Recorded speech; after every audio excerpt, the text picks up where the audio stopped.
Hey, all right. Hey, how are Hey, you?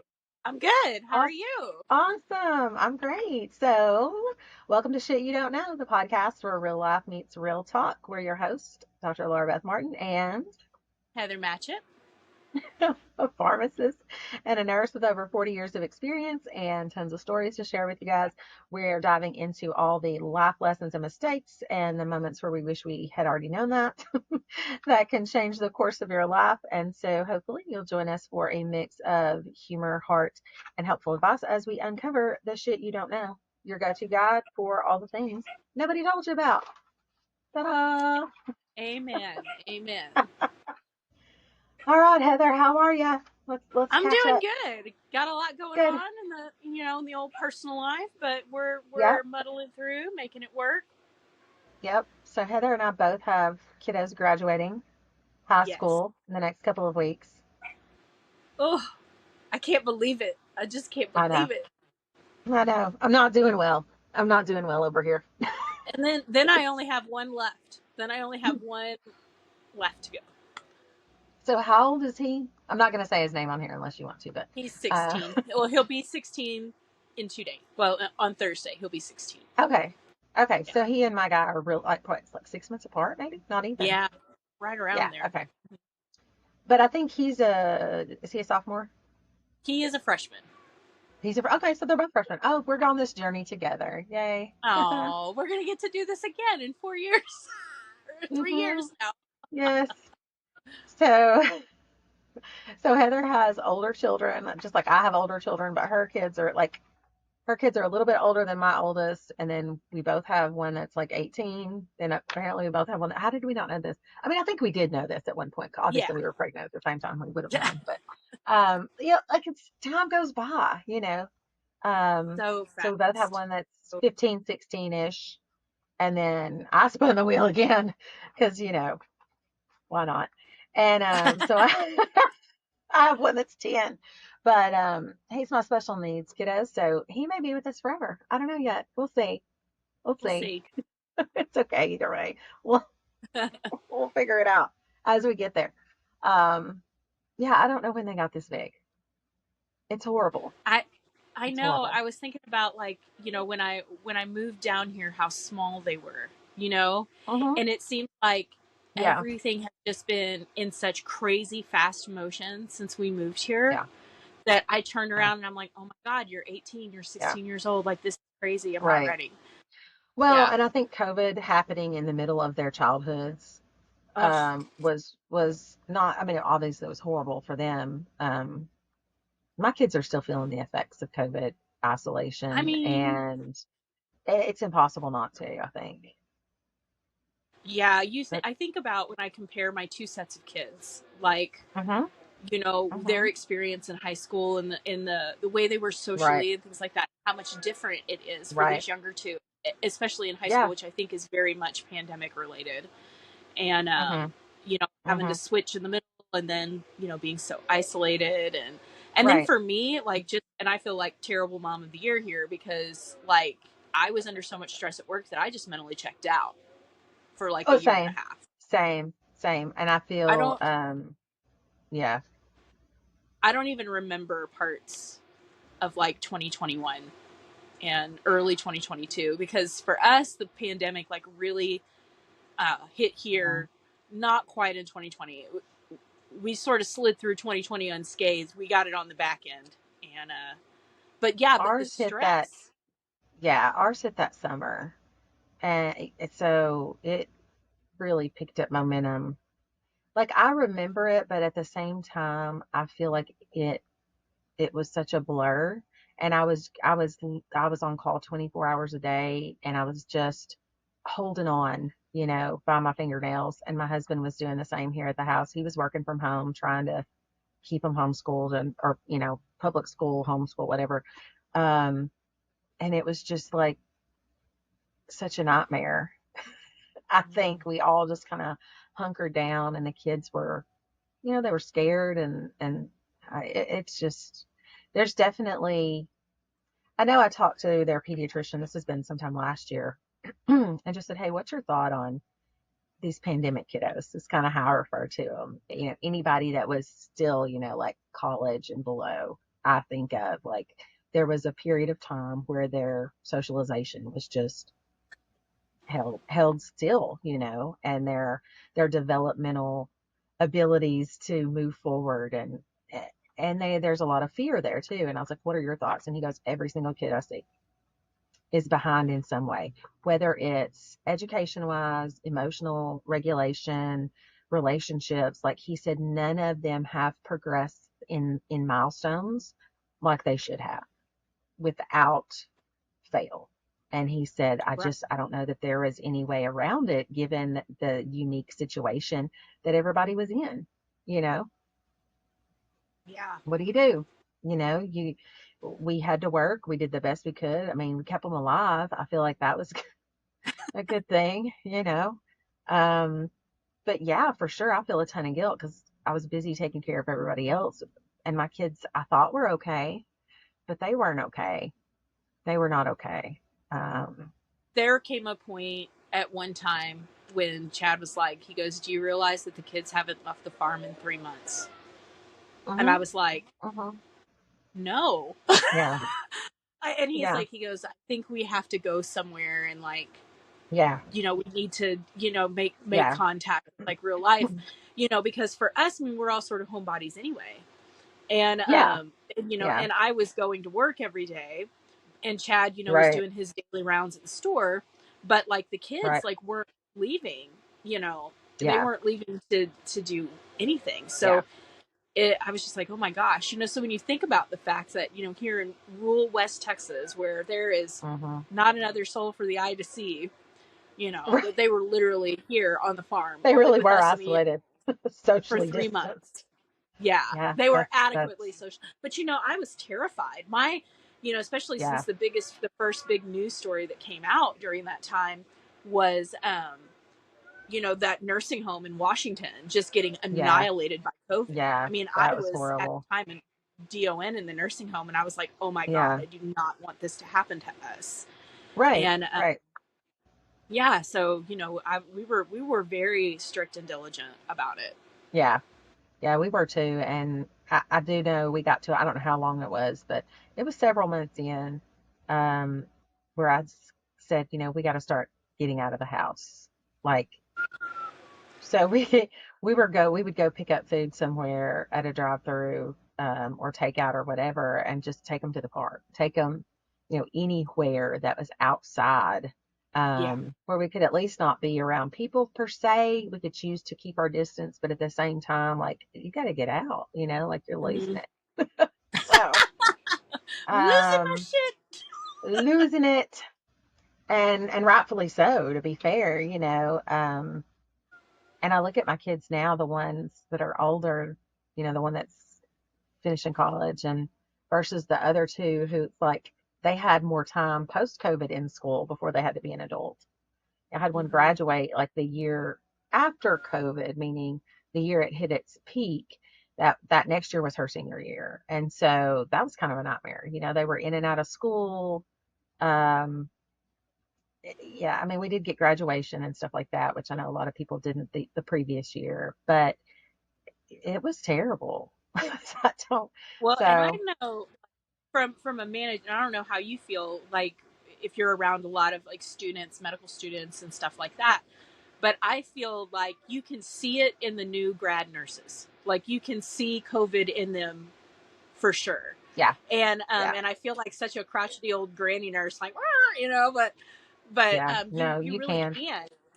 You can. And it's just like, I don't, people are like, well, they're just not educating, and I'm just like, I don't think it was for lack of trying. I just think that everybody was It trying to totally right. It was redesign this their teaching model on the fly, and yeah, at the same time yeah. these kids still, they still had to They go to did college. They yeah. So They did yeah, not I get the try to keep that in hands-on. mind. Mm-mm. Yeah. Yeah, There are many times I so answered the when I'm phone and charging her, it's a young nurse. Sorry. Go ahead. I think we paused there for somehow. Don't know how that. But yeah, there's many times I answer the phone and they're trying to call in a prescription and they have no idea. They're struggle busting hard, and I just walk through and I'm like, Yeah. you tell me what you think you need to, you go ahead, and I let them, and then I'll say, okay, now here's what else I need, like a date of birth, you know, things like that. But I don't ever make fun of them on the phone because I know they're nervous probably anyway, and so I'll just say, okay, this is really what we need when you call, and I just walk them through it and they're like, okay, thanks, or whatever, and or if they call and they do a great job, I'm like, you did an awesome job. That's exactly how you're supposed to call a prescription. Because you can usually Yeah. tell they're hesitant. You can tell they're new. So anyway, so what are we talking about today, Heather? You want to tell our lovely audience what they've won? I feel like, on the heels of our COVID discussion, this probably flows right in. It does. We're going to talk about 100% does. religious deconstruction. Yay. Cheers. Yeah. Welcome. So this would be the point in the podcast if you're listening or watching that. Yeah, we're going to talk about deconstruction. If you don't know what that means, the term is usually used or referred to deconstructing regarding faith or religious practices, things like that. So that's what we're going to be talking about. Probably going to be hurt some feelings and step on some toes. It may be even triggering for some people. I thought about that as well. Like we probably need to just be sure that's what we're about to talk about, and it's probably going to get Right. emotional and difficult for both of us. And if deconstruction is something you have done, or if you're on the precipice of it, or um, just anything remotely like that, have religious trauma in your life, that you need to be forewarned that that's what this episode and the next one is going to cover. And so this might be your time not to hang around. We want you to, but we don't want anybody to be in more pain when they're done with us than when they Sure. started. Well, and I think the goal is not to just to bash people's faith, but to Oh, just kind of, absolutely not. because I don't No, no. feel at all that I have reached a point of faithlessness. I just feel Mm, like the whole focus of my no. faith is completely different than what it was Yeah, before. Yeah. absolutely. Absolutely. And personally, I've been through at least two major deconstructions, which I didn't even know you could do that. Like, Yeah. once we're digging in, we'll figure that out. But, and I even felt a little the second time around, I was like, what is wrong with you? Like, are you just flippant or like superficial? What is your problem? Like, what do you mean because my mind almost immediately is like, oh, wait, we've done this before. You know, like, wait a minute. Wait, no, we've done this before. We've already decided what we believe in and that's it. And then I was like, well, there's Hmm. not a rule around deconstruction of looking at your faith and taking it apart. You could do it every day if you wanted to. So, but Sure. yeah, I mean, I've no, done it many times. I think trying to find a shoe that fit, you know? right. Navigating faith is difficult. Right, It is right. difficult. And I've tried I on a think, lot of shoes.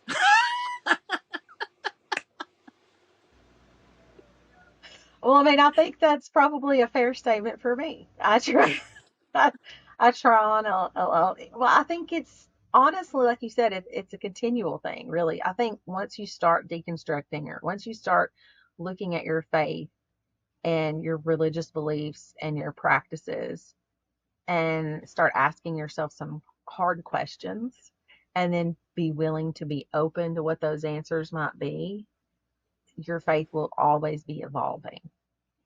That's what I'm finding is that there's never a point where I'm like, okay, these are all the things I believe and this is where they are and they're not going to change. Um, I haven't found that to be true. We can talk about that later, but um, anyway. So you want to start off with a little background on like how you were raised and what your original sort of origin story faith wise was? You So want to do it's that or kind you of want me to do like that? You can do that. I know I'll go. I don't feel Yay. like I'm probably one of those weird ones that feels like that my childhood, like upbringing centered around religion, was not the traumatic part. I will say that I Okay. grew up in a pretty the church that I belonged to growing up with my mom was called a United Church of Christ.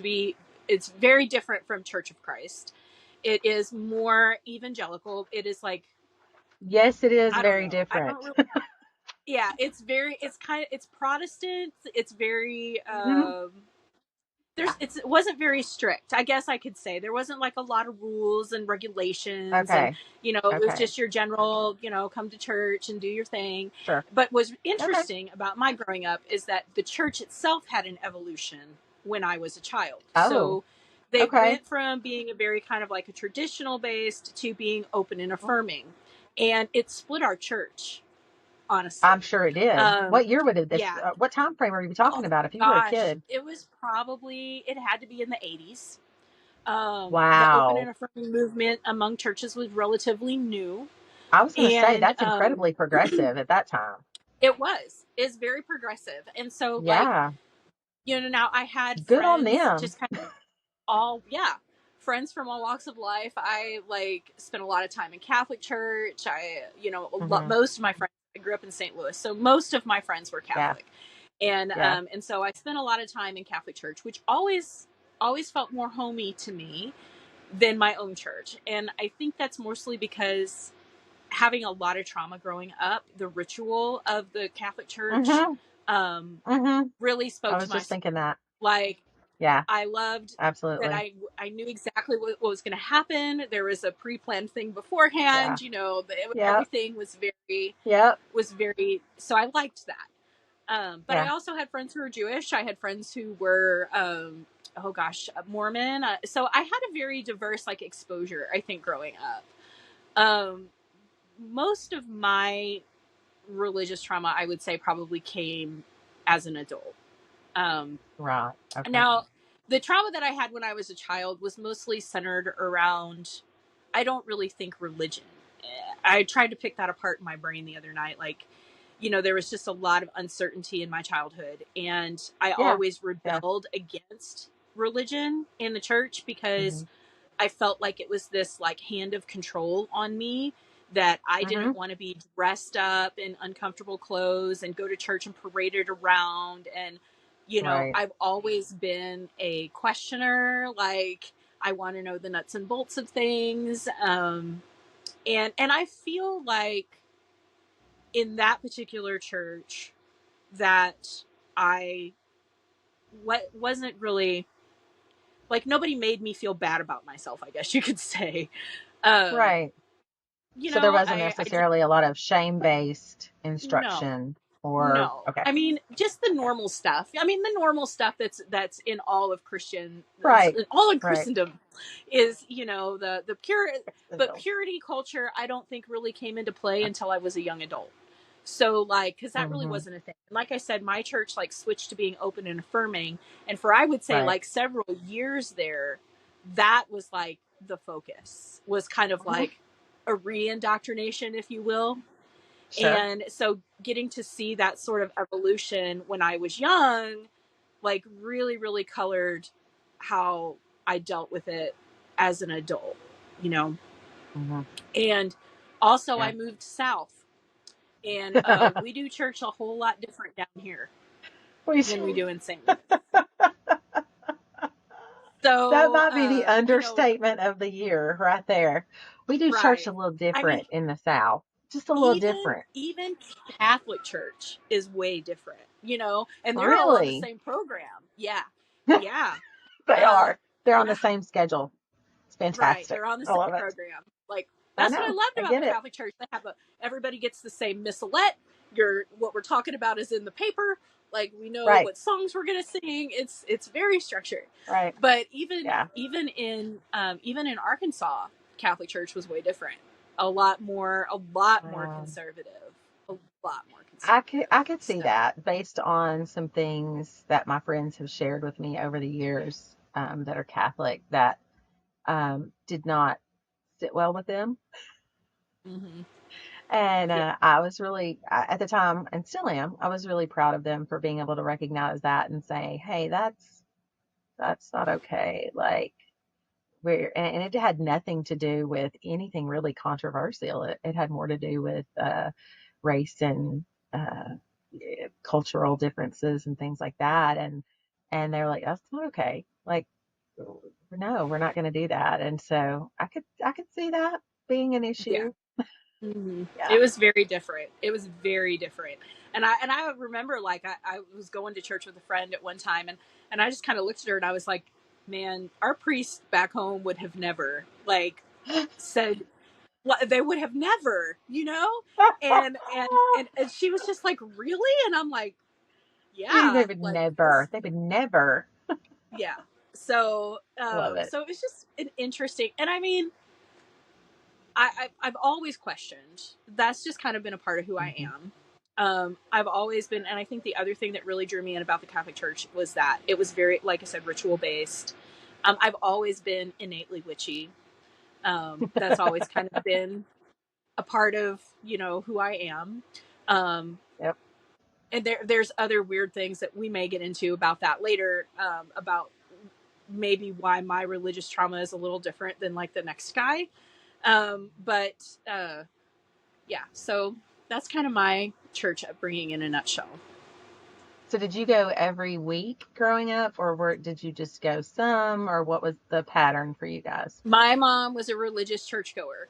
She sang in the Okay. choir. We were practicing every Wednesday and You had a singing on choir? Sunday. You went to a Yeah. Church of Christ that had a choir? Yeah, it's a Yes. different Yeah. one. Yeah. Because, like I said, it's United Church of Christ. It's different. Yeah. But yeah, so she was a religious churchgoer.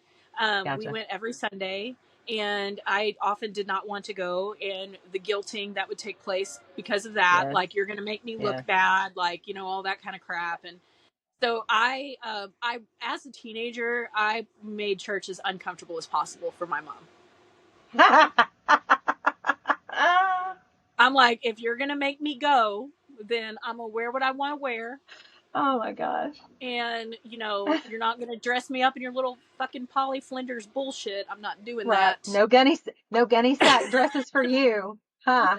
No Jessica McClintock in your No. closet with the lace stockings. Gosh. Yeah. Oh, Right, the right. itchiness. The itchiness. Yes. I think we could have an episode alone on the itchiness in church. As a True. child, the clothes we had to Yes. wear, they were horrible. They were so uncomfortable, but And um I've always been a sensory, I mean, I have sensory mm, issues, for you know. sure.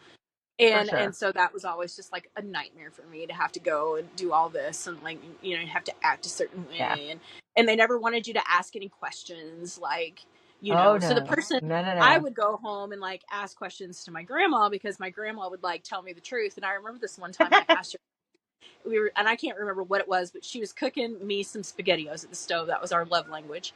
She was cooking me some spaghettios, and she looked at me and she goes, you know what, I don't know either, it sounds to me just like a bunch of bullshit, but we just gonna keep doing what we're doing. I'm like, okay.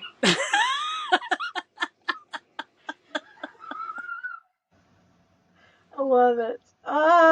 Maybe she's my spirit animal, you know. Yeah. Maybe your grandmother is my spirit animal. That's hilarious. I don't know, it's just a bunch of bullshit. Sometimes it feels that way. Um, so I grew up, so I was raised, viewers, just so you know, listeners, we didn't discuss this beforehand. So I don't know that Heather knows that I was raised in the Church of Christ. So not the one she In the went to, actual Church of Christ. the actual Church of Christ. Um, and let me also make it the actual one. Let me make a disclaimer of there are still many, many people that I love very much that uh, attend that church. That didn't They don't call it a denomination. That denomination, and they are good people. So this is not about this is not about that. In fact, I left that church when I was 30, and so I'm 47 now, and I have never publicly discussed it until this point. Now, if someone took me aside and asked me, I would share with them, but I have never gone on social media. I have never, like, nothing. Even when I was writing and doing a blog and writing for uh, other Christian websites and publications and things like that, when I was doing some freelance writing, never ever did I discuss anything about that because I do live in a small town and I was always really careful to not really step on anybody's toes. And that's not what we're doing here. But I will share my experience from my perspective. It was very difficult. I was raised in a very harsh, strict, legalistic religious environment, both at home and then at the church. Now, the people at the church were not nearly, they were nothing like what I was experiencing at home. I need to clarify that. But that that church and their beliefs are very strict. They they believe what they believe, and you're not going to change their mind. So we were there every time the doors were open, and everything that was preached from the pulpit was practiced at home. And so that was reflected in discipline, that was reflected in day to day life. Everything we did was revolved around that. And I know that my parents believed that that was the right thing to do. And obviously, they did the best they could in some ways and not so much in others.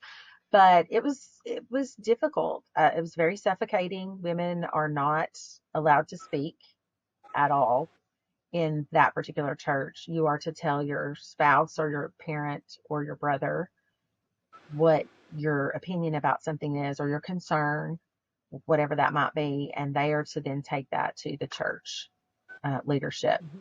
And there's no music, in that there's no musical instruments, there's no choirs. It is all a cappella singing. Nothing wrong with that. But so I had no experience whatsoever with, pianos, organs, any kind of worship music, nothing like that at all. Um, which is odd because my mother went to Ole Miss on a full vocal scholarship.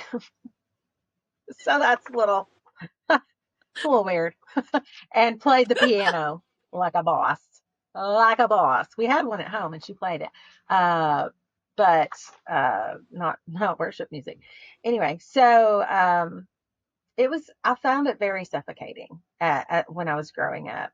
I was, I mean, we were taught that your works equal your faith, basically. So everything that you do matters. And I think that as far as character counting, that's important. But it also meant that, you know, church attendance was mandatory, church participation in activities was mandatory. Everything was very expected of you. And there was a lot of guilt and a lot of shame. Sex was absolutely not a discussion that ever happened. It was off the table, period, end of story. If you got pregnant out of wedlock, that is such an old term, but I'm just telling you that's the way it was said. The the girls would have to go to the front of the church, and they weren't allowed to speak, but they could speak to the minister, who would then relay to the congregation their sin, and that they were coming forward to being asked to be forgiven of this sin, and that they were going to have this baby. I found all that really unsettling, I think I would say, as a young person, because quite often it was only the girl. Um, if the boy was still involved in the picture pretty heavily, he might go up there. But if it was someone from outside the church, very rarely did you ever see them bear the stigma that the female in the relationship did. It was really, I don't know, that was tough as a kid to watch people go through that. And honestly, anyone who did anything. I mean, if you had an affair, if you were an alcoholic who was maybe trying to go to rehab, anything, anything outside the square box, right? Any major sin was going to have to be, you were going to have to repent in front of the entire church. So everybody was going to know about it. And Gee. I saw people disfellowshipped. If you don't know what that word means, disfellowship is where a person is cast out from the congregation. It's very similar to shunning, that in that respect, like they can't tell you not to come to church, but they'll tell you you're no longer a member of the congregation. So you can show up if you want to, but you're not going to be who would want to. I have seen people disfellowshipped. It was it was a lot. I mean, if it tells you anything, when I went to college, I continued to get up at like 5 a.m. and study my Bible for like an hour before I had to get ready for school, because I thought that was what I was, Yeah, see, because studying the Bible was studying, my undoing. Mine too, actually. Funny you should say that. As it was mine. But I mean, I did that for years and years and years because they don't preach necessarily you have to do that. That was, but you do have to study. Their big term is the quoting of the scripture, study to show thyself approved. And so being able to, quote scripture and all that sort of thing is very, there's a lot of works that need to be seen and be counted. And so, yeah, it was not good for me. That combined with a traumatic childhood at home was the perfect stage. The fact that I am not like on the street, unhoused, and an addict myself of God knows what. Even my therapist is like, it's a miracle. It's a miracle, and I believe that. I mean, because Right. I was so I was Yeah. so ripe for exploitation by anybody or anything, and had I just had one interaction with the wrong person, or I really think it could have been really bad for me. I'm really thankful that I met the people I met and, ended up doing other things. But I would say that was difficult. So I rocked on there till I was about 30. And then I decided I was going to go be a Baptist. And so did that. We'll talk about that later. So I've got I've got experiences in both pools there. Very very legalistic to where there's no such thing as um, being secure in your faith. There is no such thing as that. You cannot be Yeah. secure in your faith. So you live your life every moment of every day possibly worried, I guess, that you could die and go to hell. So as a person who's neurodivergent, I'm gonna let you guess what that was like for 30 years, to wake up every day and scramble. So to then go to the other end of the pool, which is once saved, always saved. Which is sort of not just a Baptist mantra, but that is a statement that can be used to refer to them. Um, to now, I don't go anywhere but my living room. So if that I if mean, that I do tells go you, out to the pasture. I mean, I go out to the pasture. yeah, That's for church, sure, you know. for sure. I meet God And in a I lot of do places. find too. I think it's really interesting too. Like, having moved from the north to the south, um, Hmm. that church is very much a social construct in the South too. Like, it's Yes, even in this small town. yes. You're we're in St. Louis. We were all judged by where we went to high school. If you have ever met a St. Louis person, and you're speaking to another St. Louis person, once they figure out that you're from the same town, the first question they will ask you is, "Where did you go to high school?" Because that kind of like Really? it says a lot Wow. about you. Like, it says a lot about Gotcha. where you Social work. stratosphere. Um, yes, Got it. and so like, and I Got it. feel like in the South, that's more a church thing. Like, It it's very absolutely important is. where you go to church, and It is. It is. It is in my town still. I yeah, can, I can and promise you. having yeah, and having Hmm. not grown up from birth to the time I left the house in a church that was like that, it was Bit very shocking. shocking. Hmm. Like, it was Yeah, shocking it is. the amount of um Yeah.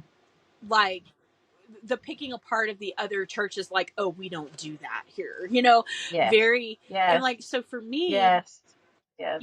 as a neurodivergent Almost woman an as well, elitism type. like, Yeah. yeah, it was very strange to get into Yeah. that, and kind of start seriously like pursuing um Christianity as a a newly married adult with a brand new baby, and then Yeah. going into this environment, having lived in a big city where it's very multicultural, lots of different kinds of exposure, to like Yeah. really having to go, okay, where can I go that isn't going to try to convince me that I'm going to hell by the end of the service every day. um and you Um, even I mean, Probably I not the even one I felt went like, to. right. I even felt like you got a lot of hellfire and brimstone even at the Catholic Church, and I was like, dang. That's a Southern thing, Like, I think.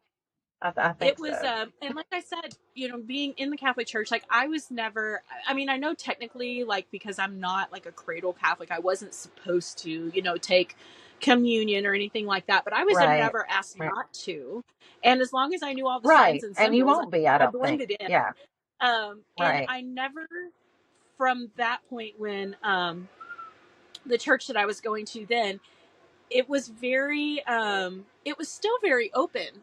Like I don't ever Hmm. remember a priest from the pulpit talking about being gay. Never. Like I just don't remember that. I knew at Yeah. that time it wasn't like okay, but Right. it was never preached about. Like I had never heard that kind of rhetoric at all until I Wow. moved to the South. So that had to have just blown your mind apart, because that's a regular occurrence. If you are not from the South, or have not lived here and not gone to church, a very large majority are still going to not be open and affirming. One of the reasons we don't go to church right now is because I can't find one in a drivable distance. I cannot find a church within a drivable distance at this moment that I know of. Obviously, I could be wrong. I have looked and have Yeah. asked. And you also have to be careful about asking, because people get real offended that are not open and affirming to everyone. If you ask that are you guys? And that's a whole can of worms sometimes. So you have to kind of sneak around and find out. But I can't find a church. And I've reached the point in my life where I'm like, I'm not going to a church that isn't going to open their arms and love everybody. Just not going to do it. Just not going to Yeah, do it. And I don't think I I'm feel going to hell exactly the for same. it. I'm not. Yeah. Mm-mm. I'm not gonna, Sorry. I think the thing with me is that I got to the point where I didn't feel like I was doing my kids any favors by having Mm-hmm. to Mm-hmm. undo what was done Yep. during the service on the way home from Yep. church. Yes. That And did happen to us as well. Yes. Mm-hmm. and so it was just like, I got to the point where there was such, and I will say, like for me, the deconstruction really began um, Mm-hmm. when Obama ran for president. I could see that. Because, I could see you that. know, living where I was living at the time, Mm-hmm. which was in Little Rock or Mm-hmm. aroundabouts, Arkansas, Right. Central Arkansas. Central Arkansas. I was not informed before, because I married my first husband. He was in the military. We got stationed at Little Rock Air Force Base. Mm-hmm. And I was not informed before I moved here that Arkansas is like the KKK capital of the world. Okay. I was not, nobody sent me a memo. Right. But let me just say this on behalf of all Southern mothers everywhere. Bless your heart. Hmm. Bless your heart. So if you're So out there, folks, like there's a lot of people in Arkansas that would love for you to visit. We would love for you to come here and visit. But I would like you to be not Heather and show up uninformed right. and be So blindsided by the fact that we still have very active KKK chapters and just neo-Nazi crazy town places. We yeah. just do. And We just do. and it's like, and I like had a friend in high school who like dabbled around with the Nazi stuff, and I really like, and we're good friends now. We're like, we're still tight, but there was a period in her life where she was kind of into that, and Right. we like completely broke ranks, and I didn't see her for Yeah. several That's years a because I non-negotiable. was like, That that's is a just not where I non-negotiable. hang out. Nope. Mm-mm. I'll walk with Yeah, you a lot and of so places. like, Not there. Yeah, right. Um, absolutely. we so when I remember my very first, like I was pregnant with my first child, and I was 19 years old, and we were on You were WIG a because he was an airman and baby. we were poor as church mice. I was a baby, You were a and baby. so A baby having a I baby. went to the Good Kroger in yeah, I went to the Good Kroger in Cabot, Arkansas. Okay. And they were like setting some stuff up in the parking lot when I went into the store, and I wasn't really paying attention. I went in there, got my stuff, I came out. And what was Mhm. happening in the parking lot at that time was a KKK rally. Nice. And Nice. I stopped Did you because have I a was like, moment? I had heard, Did you? I Knock the wind out of you. well, first I just looked around and I was just like, and I noticed for the Yeah. first time that there were no people of color in Cabot, Yeah.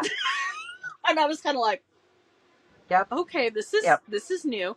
And so I Yes. stayed because I was like, surely this is like a play or something, like maybe this is, I don't know, but no, I Did mean, you think it was a it's in broad reenactment daylight. of like the 1960s civil rights movement in the parking lot at Kroger? You're like, this can't be real. Right. This has to be I was cosplay. like, No, it's not. this can't be. Sadly. And Oh so my gosh.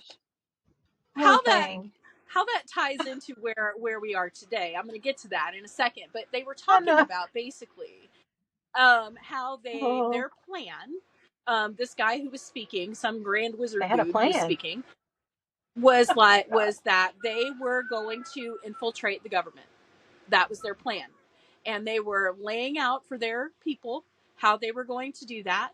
And I will Wow. say that names like the Heritage Foundation were thrown around. There Not were shocked. some, there were some different organizations that were supportive of their movement, and how Mhm. basically that they were going to return everyday life in the United States back to where women knew their place and people of color also knew theirs.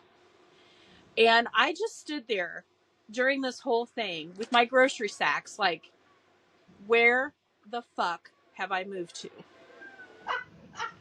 Yeah. Yeah. So, and to put that in some Yeah. perspective, so like, I in high Yeah. school was kept alive solely by the grace of Mr. Ivory Travis, who was my black band director, who acted as my surrogate father, and is probably the only reason I am still alive today, because Yeah. I was dumb as hell. And I mean, Yeah. I did some real reckless shit. And so like, this love that I have for people of Right. color in my heart, and I just could not imagine. And so I went home and I remember telling my husband, and he was just like, "You're lying. Like, that can't be true." And I'm just like, "No, for real, yo, like it was for real." And then it was like on the news later. Ask And around. so I was like, where the Wow. hell have we moved to? This is terrible.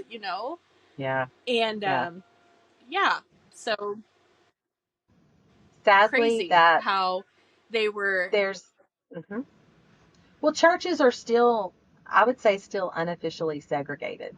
I mean, they're not officially segregated in the sense that like it's not in the newspaper, but it's every church just about that I've gone to has had very few people of color, and I have to think that's because they don't feel welcome in those places.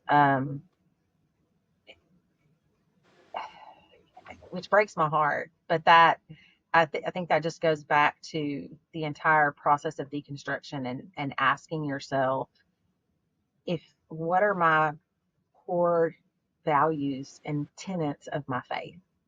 What are those? Because that's really what deconstruction is. You're looking at what you're being told and taught and comparing it to what you can research through, through materials, the Bible, concordance, etc., and through your own prayer life and seeking, searching, asking God to reveal himself in different ways, whatever that looks like for you. But you're comparing those two things, and you're finding that this institution is falling far short of what the Bible says and what Jesus lived. Mhm. I mean, that's what it has turned out for me. Um, so the first time that I went through deconstruction, at the time we'd had a minister change, which is not uncommon. It's kind of whichever way the wind blows in the South. I don't know if that's how it is up north or out Mhm. west or east. But sadly, it can very much be, how does the congregation feel about you and whether you have a job or not. And so if they don't Yeah. like what you're saying, whether it's biblically true or not, I've seen people run out of a church when they were standing in biblical truth because the people in leadership did not like what they had to say. Even though that's what the Mhm. Bible said, they still didn't like it. And they just ran them out of a job. It's real easy to do in some churches. They just have a leadership meeting and they have a vote of confidence or whatever they want to call it. They call it different things in different places. And you go to church the next week and you don't have a minister and they're looking for a new one. And they're going to find somebody and put somebody in there that is going to follow what church leadership wants. And so at the time we'd had a minister change. There was nothing wrong with the gentleman. I'm sure he was a lovely man. I don't know really. Um, I did not have an immediate dislike to him. It had nothing to do with him personally, but his preaching style was 150% hellfire and brimstone every Sunday. And I was like, Mm-hmm. this is not the gospel. The gospel's the good news. Like, yes, we can talk about hell, we can talk about Revelation, we can pick it all apart. But we can't do it every Sunday and every Wednesday and Sunday night, and that's what we were getting 3 times a week. And that's what our kids were getting 3 times a week, when we were going. They were hearing this from the Mm-hmm. pulpit. And so I thought, I think I'm going to do some studying. And so and folks, if you're out there and you're like, oh yeah, I study, I go to church. No, no, no. If you truly deconstruct, I think you spend a lot of time looking at Mm-hmm. because the church you go to, whether you are Church of Christ, Catholic, Mormon, does not matter. Every single denomination has their tenets of faith. They have their ride or die rules, and you know that. And if Mm-hmm. you've been Yeah. raised in that church, you for sure know that.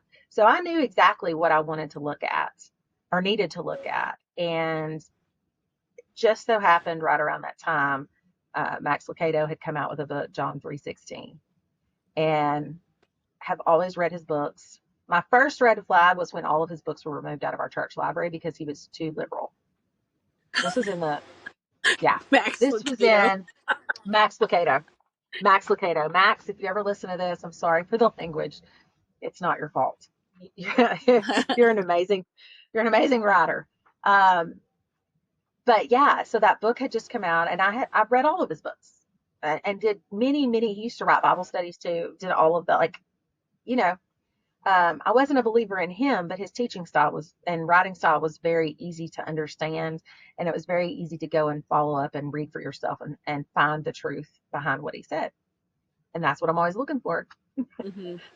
I'm looking for that truth. And so I sat down and just started like writing out like these are the things the church believes. And I'm going to go find these scriptures and I'm going to study and I'm going to pray about it. And God's just going to do his work. And that was it. Like I did not discuss it with anybody. So I would get the girls in bed at about 8:30 every night. That's when I only had 2 kids. And I would sit down and study till 10 or 10:30. And I did that for about 4 or 5 months. And during that time, I took that book, John 3:16, and I picked it apart.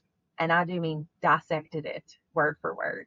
Mm-hmm. And when I got to the end of that time period, I was just like, I don't believe these things anymore. And I'm not going to go into what those particular things are, if just out of respect for the people who still go there. But based Mm-hmm. on the things that I read, no, I'm sorry, I just couldn't do it. And so at the time, I was still teaching like the second or 2-year-olds. I was teaching toddler preschool age, little Sunday school that summer. And I taught the last Sunday of that summer session, and we went right out there, and the Hellfire and Brimstone started again. And I just remember looking at Steve and gathering up some stuff, and he's like, "What's going on?" And I was like, "I'm leaving. I'm leaving. I'm not staying here. I can't do this anymore." And I said, "You can stay or you can go with me. It's totally up to you." And he said, "I'm going with you." So I walked out of that church. My one child was 4.5, 5 years old. The other one was still in a carrier, and went right across town and walked into the middle of a church service somewhere else. And and it was rough. It was rough. If you have never publicly deconstructed, or even quietly, because mine was really quietly, I didn't say anything to anybody else. I Mm-hmm. just left and didn't come back. And my parents went to church with me. They didn't speak to me for about 3 months. Um, I was shunned from that church. There are still people, it's the first time I've said this publicly as well. There are still people in that church that will not speak to me. And it's been almost 18 years. Um, it hurt for a really, really, really long time. And now it's not that it doesn't hurt, but it's just, to me, it's so incredibly sad because I work in a public setting. So I'm their pharmacist and they won't speak to me. They will speak to the other pharmacist that's also Baptist or Methodist or whatever, but they won't speak to me. They have seen me at public outings. They've seen me at the local festival they have here and literally walked right past, made eye contact, walked right past me without speaking, turned around in a grocery store aisle to avoid speaking to me. Um, so yeah, a shunning is a real thing. I Mm-hmm. don't know if they got together and discussed it, and they all decided, or I don't know what happened, to be honest with you, because I was also never approached, never called. I could count on one hand the number of people from that congregation that I was raised in from the time I was a little girl, that called and checked on me and said, "Are you okay? Is everything okay?" Because everything was not okay. And to those people, I asked questions and they could not answer them. Yeah. They could not answer them. And so it was I rough. think, It was rough. yeah, that's, and like for me, I kind of went the opposite, like, so I kind of went the opposite direction. Like, so I come from this sort of progressive upbringing, Right. moved to the South. And at the same time, because I had just become a mom and I had Mm, a very traumatic childhood, and right. I was in a place where I was very vulnerable to Sure. needing some kind of system to help And me support. Hmm. unpack. This was the first time I'd like been, we were newly married, both my ex-husband and I would say did not have a conventional upbringing. I'm not going to air his dirty laundry, I but understand. I both of understand. Yeah. us both of us had some bullshit in our Sure. lives. Sure. And for me it was a lot of like there was a lot of sexual trauma, there was a lot of addiction issues, there was a lot of Mm, violence. For sure. him a little bit different, but just really wanting to, here I have this baby, and my number one goal as a human at this point is to make sure that she doesn't grow up like I did, right? Yeah. So I Yeah. was looking to do whatever I could to be extreme in the opposite direction of every kind of way that I grew up in. And so Right. I met a person, and she led me and my husband to this church, and it was a, oh gosh, what do you call that? It's I guess it was a maybe Pentecostal ish type church. Okay, Okay. so like Hmm. I've never been any place where folks fall on the floor and speak in tongues. That's Pentecostal. Yes. You know, I've never been any Yeah. place like that. Yeah. I've never been any place with that kind of charismatic like delivery of Right. things. Yes. And Yes. I am ashamed to say that it impressed me because I was like, okay, this is I don't think different. you have to be. This You is, don't have to be ashamed of that. It can be very yeah, emotional and very, and that's something too we can talk about later is how easy it is to manipulate people when they're in those spaces and you get everybody worked up emotionally. It's very right. easy. You're very open And to that. right. And so I fell into that 10 toes down.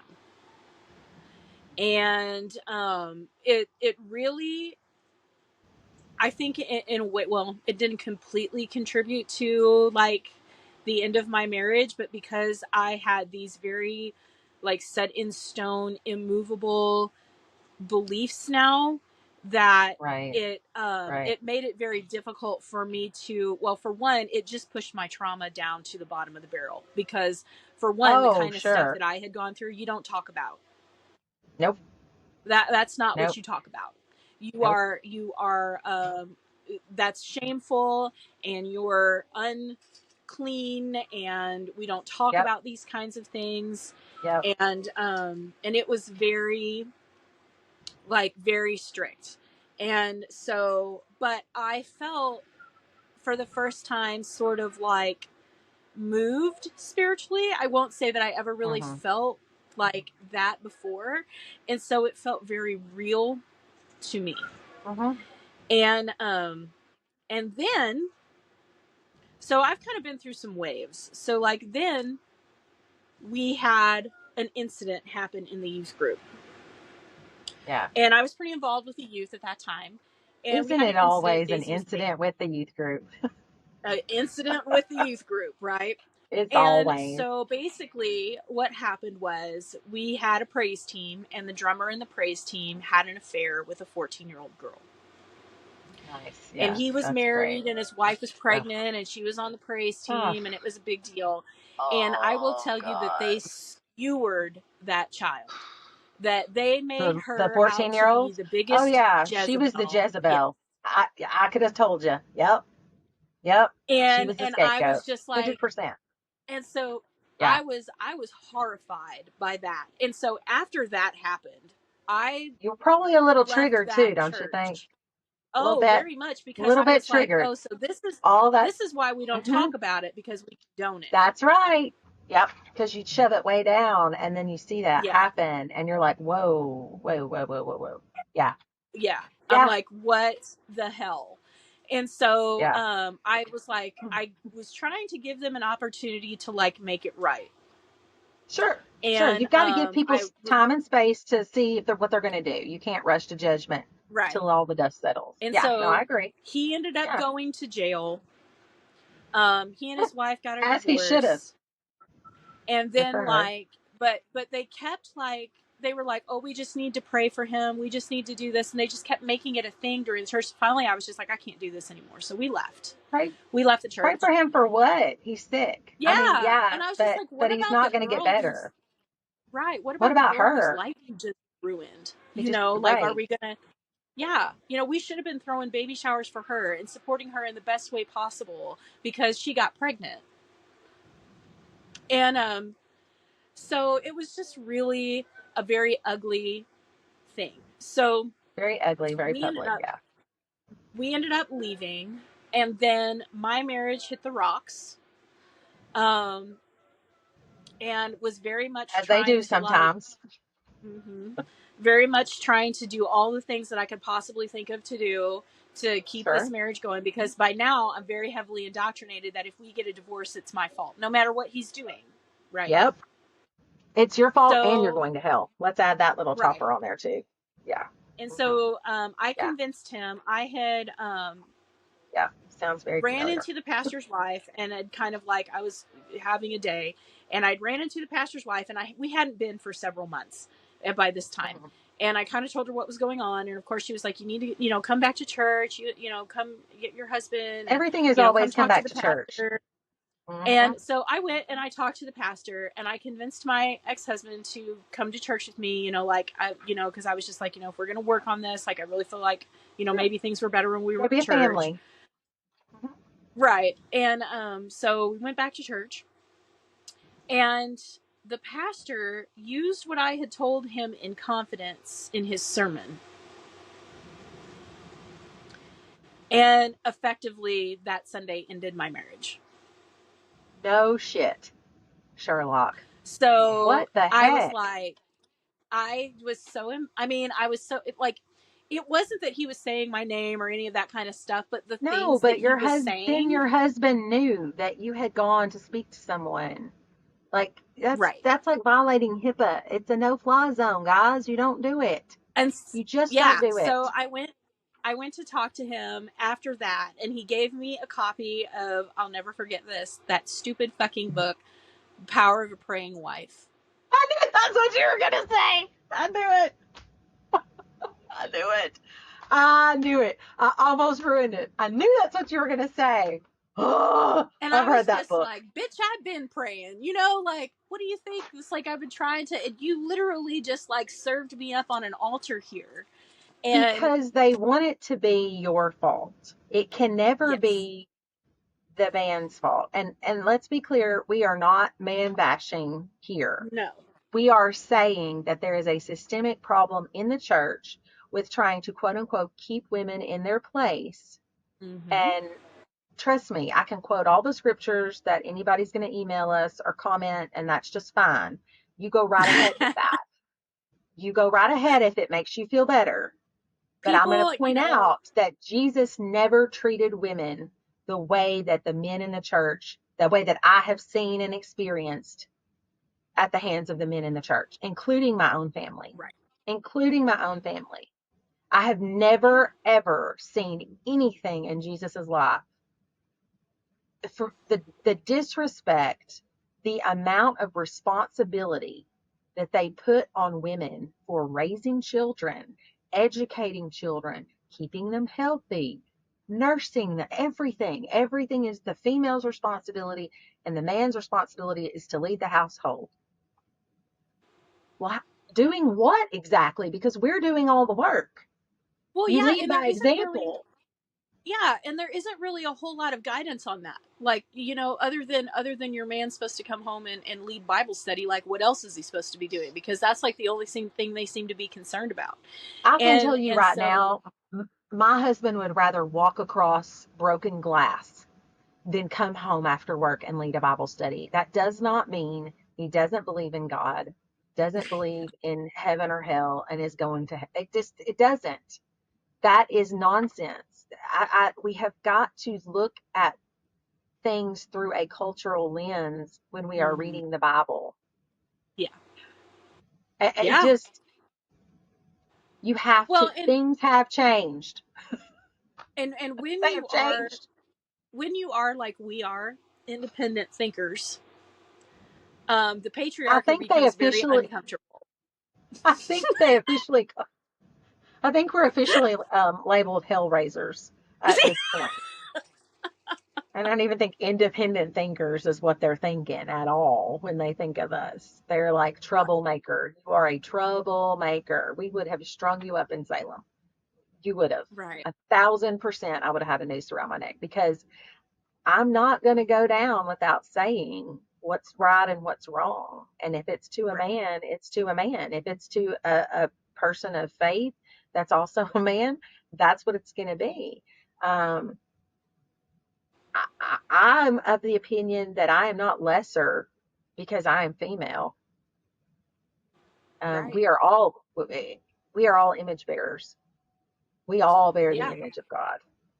So I have that same, if we're going to believe in this great being, if that's our choice, and we're going to look at these words that are written, we are all image bearers, and we all carry that sort of, I don't know if you want to call it spiritual DNA or whatever you want to refer to it as, but we are all made in his image. And that means Yeah. that we're all the same, male, female, Gentile, Jew. I mean, the scripture tells us that too. So Mhm. I just have a real problem. Yeah. And so, like, my marriage ended. I left church and didn't go back for a very long time. I had people I who would don't know that I invite would have me, ever gone back after that. I don't know that I and would have. the minute I would start to hear the, submit to your wife, or your wife submit to your With your husband, any husband, of that kind of stuff in church, I was out. Like, I went bye, several different churches bye. with people, but I would, if it was a pastor that I felt I could have a conversation with, like, I would go attempt Mhm. to have a conversation about, like, Sure, hey, sure. in my Mhm. little neurodivergent quest for understanding, I have picked Right, this apart, and this is what I have come to. And what are your thoughts, feelings, opinions about this? And why do you right. think that this makes sense? And why do you think that this particular story? Because the problem that I found was that we were cherry picking little pieces of stories to mean one thing. Yes, When you yes. actually went back and you read what was Mm-hmm. actually happening in the whole passage, those Yep. things did not Context. uphold the Yeah. Nope. principle that you were using No, for them. And my they favorite don't. example of Yeah. this Mm-mm. is Lot's story. And so, we get this whole, like, don't be, the whole sexual impropriety thing from Sodom and Right. Gomorrah. And it's, Sodom and Right. Gomorrah is why you can't be gay and why you can't be this and why you can't be that. But let's talk about what else happens in that story. So Lot leaves. His wife looks Mhm. back, turns into a pillar of salt. His daughters are terrified because they've just witnessed, like, this people trying to Right. slay these angels and all this other kind of stuff. Now they've been excommunicated from their homes. They're worried about their future. So what do? They get their father drunk and they sleep with him so that they Mhm. can become pregnant and therefore Mhm. fall under their father's protection and not be worried about being outcast as a society. Now, please Right. explain to me, because maybe I'm dull, how that story is the upholding scripture for don't be gay.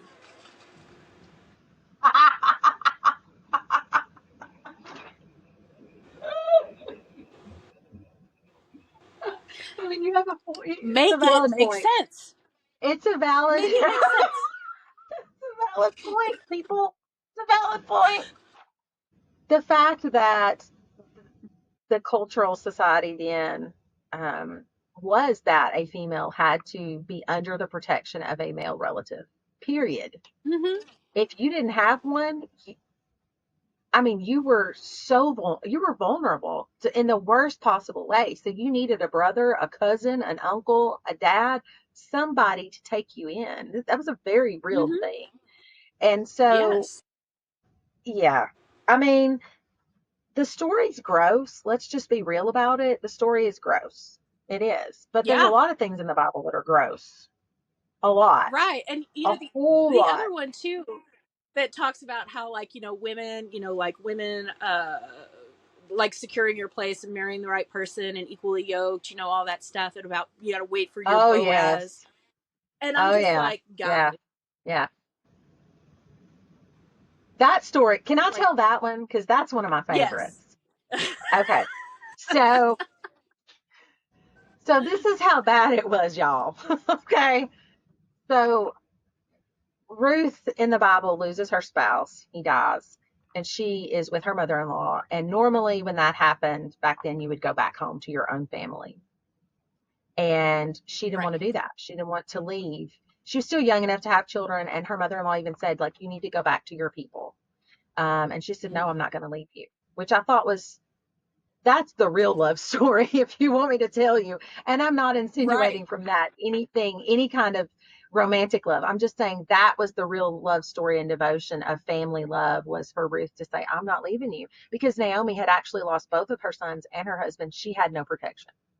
She was Mm-hmm. going to be, I mean, she was out.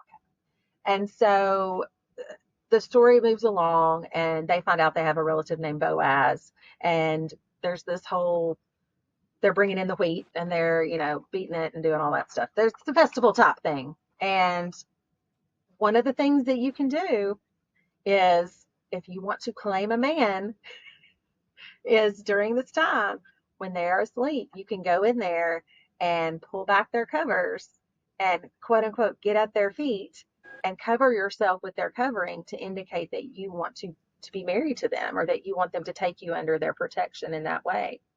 And, when the story is told, it's told like it's this big romance, like, well, he was like, Boaz is described as an upstanding person of character. Nobody's saying he wasn't, but it cracks me up because I was like, y'all, that was a booty call. Yeah, that was her. That was 100%. And I'm sure somebody listening to this is like, that's too far. Well, But think about it. and That's let's talk exactly what about it was. this She was the letting him circulating know, like, hey, yeah, the what? and the circulating context is that she Yeah, was yeah. gathering the wheat, that she wasn't Yes, allowed yes. to participate No. in the Mm-mm. festivities, but because they were starving, she was allowed Mm-hmm. after they were all done to go pick up what was extra. So here's this Behind. woman that's Yes. essentially begging, like they're Yes. homeless, Yes. right? Yes. They and are and living in like a let's little think about cave that or for a something. second. Yeah. As a Yes. woman, if you're Yes. homeless and the only way that you can find some protection is to go lay in a bed with a man you don't know, today they throw people in jail for that. It's called Yes. prostitution. That's right. Mhm. I'm still of the belief, like, I think I was really, really grown, like really adult, had some kids already, and reread that story one night and thought, she didn't just lay at his feet. I know that's what the writer said, but that is not what happened. There's no way. I know people. I've been married long enough to know men, and there is no way she stayed at his feet, because the Bible also talks about how attractive she was and how beautiful she was. And she was, very well liked. And Boaz was intentionally leaving stuff. He went to his workers and said, like, I'm going to leave this, or I want you guys to leave extra for Ruth and Naomi. So he was aware of her. So no, I don't think Hmm. she laid it this week. But No. that whole needing a mantle of protection, that doesn't, Mm. I'm sorry, folks, and I know this is not going to sit well with a lot of people.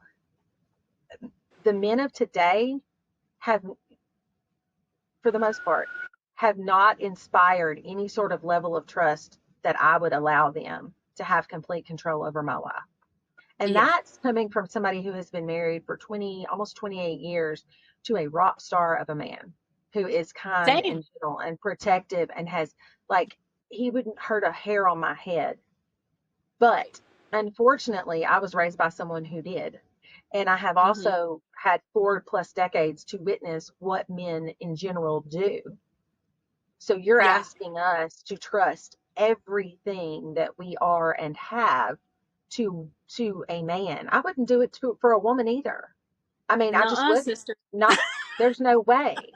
So I and I didn't raise my daughters to do that. Our statement in this home is husbands and trust funds, they sometimes run out. So you better be able to make your own way. And that Yeah. sadly, that's the way it is. And I know the church wants it to be, but you can trust me and like you have to put your trust in them. No, I don't. I absolutely do not. Jesus trusted y'all too. But there's no accountability in the church for men.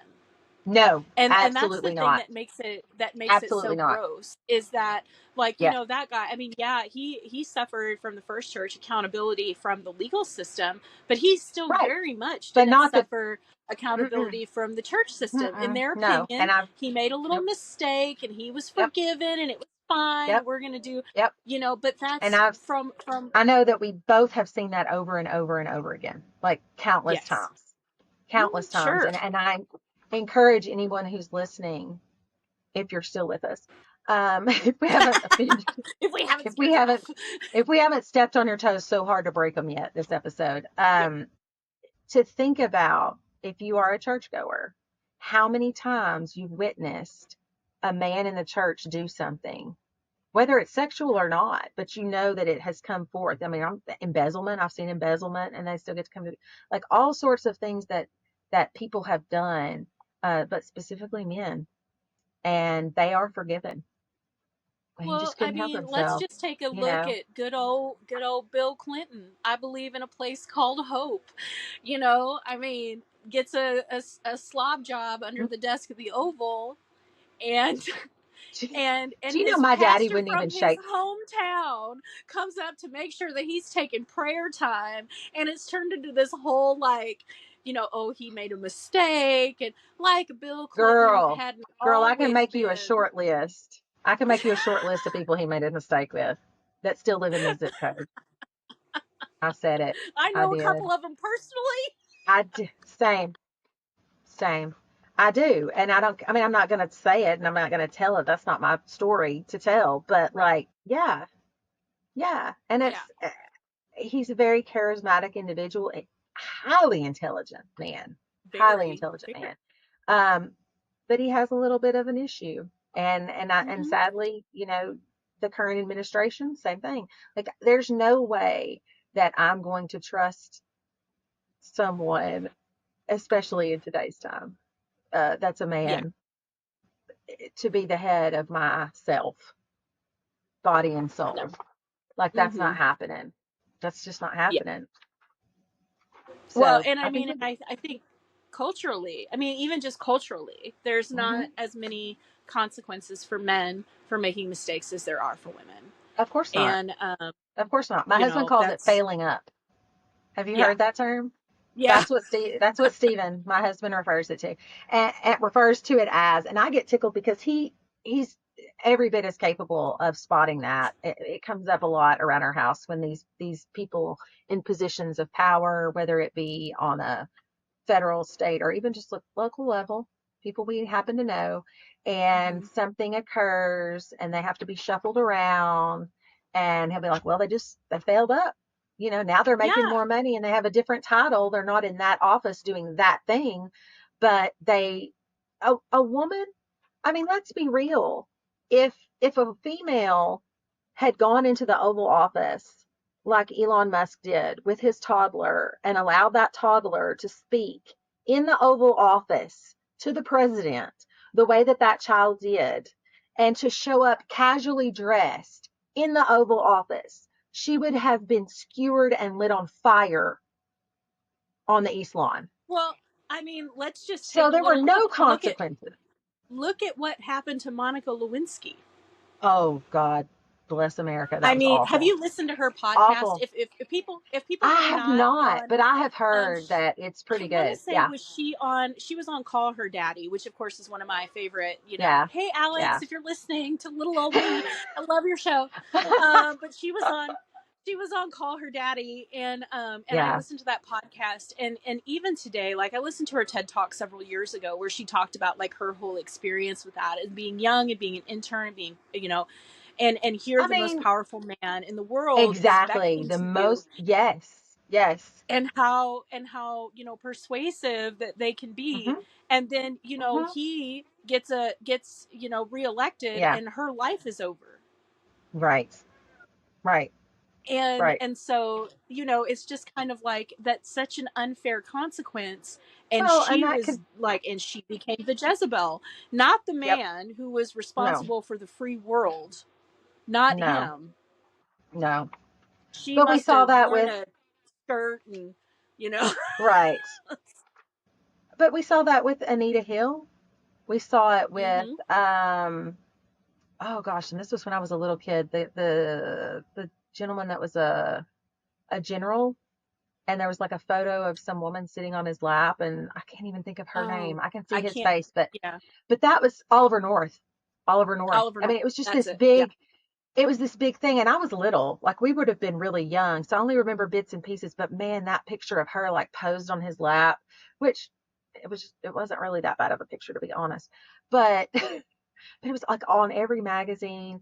It's always the woman has led someone down the wrong path, and it goes all the way Sure. back to Genesis where they want to blame Eve because Adam bit the apple, and I'm like, Adam had free will.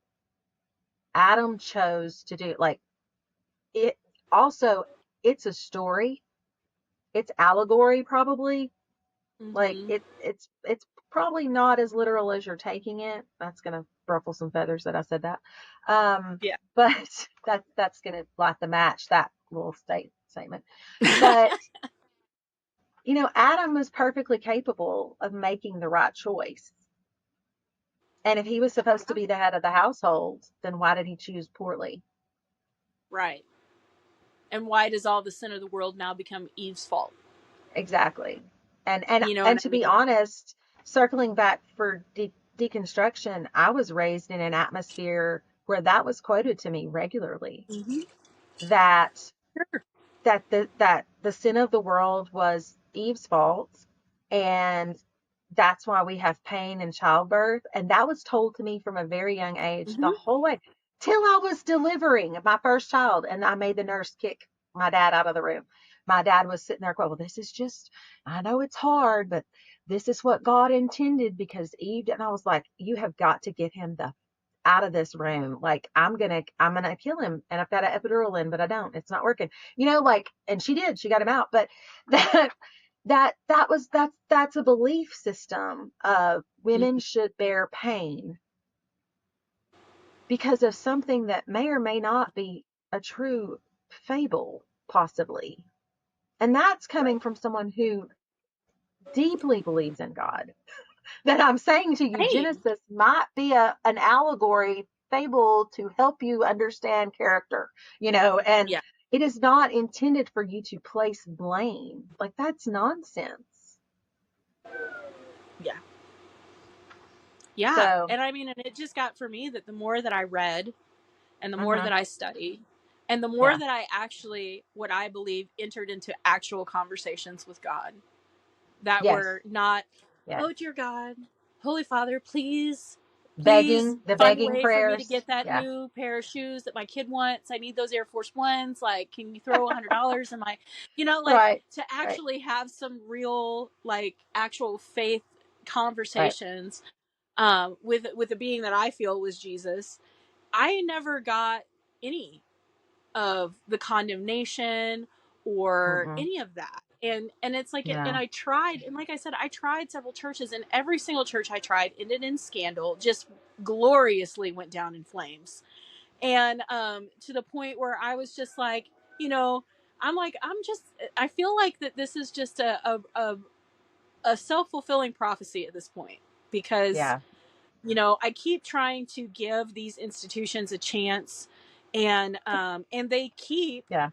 like just Yeah. going off the rails in the Yeah. craziest way. Like the next church that I ended up going to, actually, we're friends with we're mutual friends with them. Yes. Hmm. With yeah, so I actually found out that they were going to this church on accident, Hmm. because I was taking care of the wife. The pastor's wife was a patient of mine, and she was one of my cancer patients. And Right. to be, I mean, I knew that she was religious because she was Pentecostal and she looked the part, hair piled on the Sure. top of the head, always wearing Sure. skirts. Sure. She was very meek, but she was a wonderful woman. Loved her to pieces. And she and her husband had a church, and so they invited me to church, and that's like how I found out that they were all connected. And so I thought, well, this is good. This is good, because Chad's got a friend who's going to this church. I've got a friend. We know somebody. We're going to go Right. there. It's going to be great. And then she ended up dying. And things fell apart quickly. Like, Yeah. very, very quickly. It's And interesting how she was the glue there. yes, she was the glue. And Yeah. I was hospicing with her, and just Hmm. kind of not officially, because I was still very much working at Right. the hospital.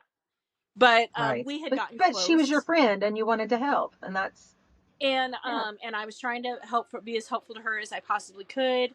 And the Sure. things that I witnessed going on in that house while she was dying, and the things that happened after she died. He ended up getting married to somebody very quickly. It was a really ugly Yeah. situation. Like, the church Yep. split, and ultimately, I mean, I don't even know where he is now. I think he lives somewhere else, but basically, like, lost his church. It went down in flames, is what I'm saying.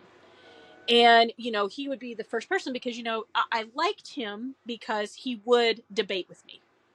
Right. So I would, and I could never change his mind, you know what I'm saying?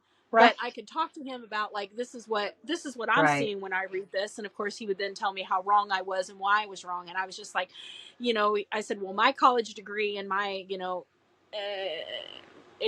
knowledge of language Right. and syntax, and it doesn't say what Right. you're saying, Right. and very much believed that gay people could be converted, and all kinds of other little things like that. And but Right. I stuck with it as long as I did, because I enjoyed the fellowship with our friends that we had at that time. And Hmm. then I started really noticing that that was really the only reason that I was going. And then he made a statement one time when he was completely off the rails about how he was, like, really on board with burning the Quran. And I'm like, I think we're done here, because Yeah. That's you know I disrespectful. I Mm-mm. grew up in a really diverse environment, and then of course Yeah. that, I Yeah. would say, also I'm is not okay like with the that. point. No. Yeah, like the No. point where I mean, working at UAMS, I had many, many No. Muslim friends. I knew Yeah. that the characterization of being Muslim that was being portrayed in media, Right. and is still portrayed in media, was very Still, much yes. incorrect. I had Yes. had multiple conversations with these women about their faith and their beliefs, and Mm-hmm. why they Mm-hmm. were doing the things that they were doing, and how much of that was culture, and how much of that Right. depended on where you Right. lived. And kind of the same in the United States. You I was have just going to say, the you really North have to look at and those the far South. extremists. Hmm. Yeah. Not very And different. so, to Not very just different. be Yeah. promoting hate. And right about that time is when politics started to enter the pulpit, and how you were going to be a bad And that's person if a you weren't a Republican. yeah, that's a no and for me too. and so, Politics and at that religion point, don't go together. I was They do like, not. guys, come on. They don't. Yeah. Uh-uh. So I had to break away. I had to step back and go, this is not what I want to teach my kids. Like, I don't want to, again, being on the way home going, that's, if they have questions, like, that's not really what Right. I believe. And Right. and again, I had, chosen to be baptized there. Like, but it ended up not good. Yeah. And Yeah. I takes me understand. back to those core core values of like, okay, what is it that I really believe God is, and what is the character of Christ, and what is the Christ Right. consciousness, Right. and What does that look so like? now, Mm-hmm. yeah, what does that look like? But this isn't it for me. Mm-mm. No. And that sounds very similar in a lot of ways to what I experienced. I left that church at 30 and entered into the Baptist denomination with some wonderful, wonderful people who I still love very much to this day as well, and I'm still friends with, but I no longer attend that church. And I've not officially, like, you can actually, like, here's the thing about the Baptist church that people may not know. You are a member until you tell them you're not a member. So, like, you're on the rolls. And now, if you that was a new concept for me too. But like if you move and you want to move your membership, you have to request that it be moved. Like you have to send a letter, or the church that you're moved to can send one on your behalf and just say, hey, this person's moved here. Would you release their membership to us? Which sounds very official to me. I always thought it was a little odd, but that's okay. Like there's some things, whatever. Um, but so yeah, I'm still on the rolls because how do you write a letter and tell people that you love that you fundamentally disagree with? You know what I'm like? I don't know how to word that letter yet. At Mm-hmm. some, Yeah. at some, also that is a rock thrown into a pond that might become a tsunami. Like I just I haven't gotten to that point, and it's not because I intend to go back. It's just because because I'll say this, because I have been through religious trauma, I'm very careful to try not to inflict it on other people, Mm-hmm. Yeah. even unintentionally. So I realized how powerful, because they're going to read that letter from the pulpit also, by the way.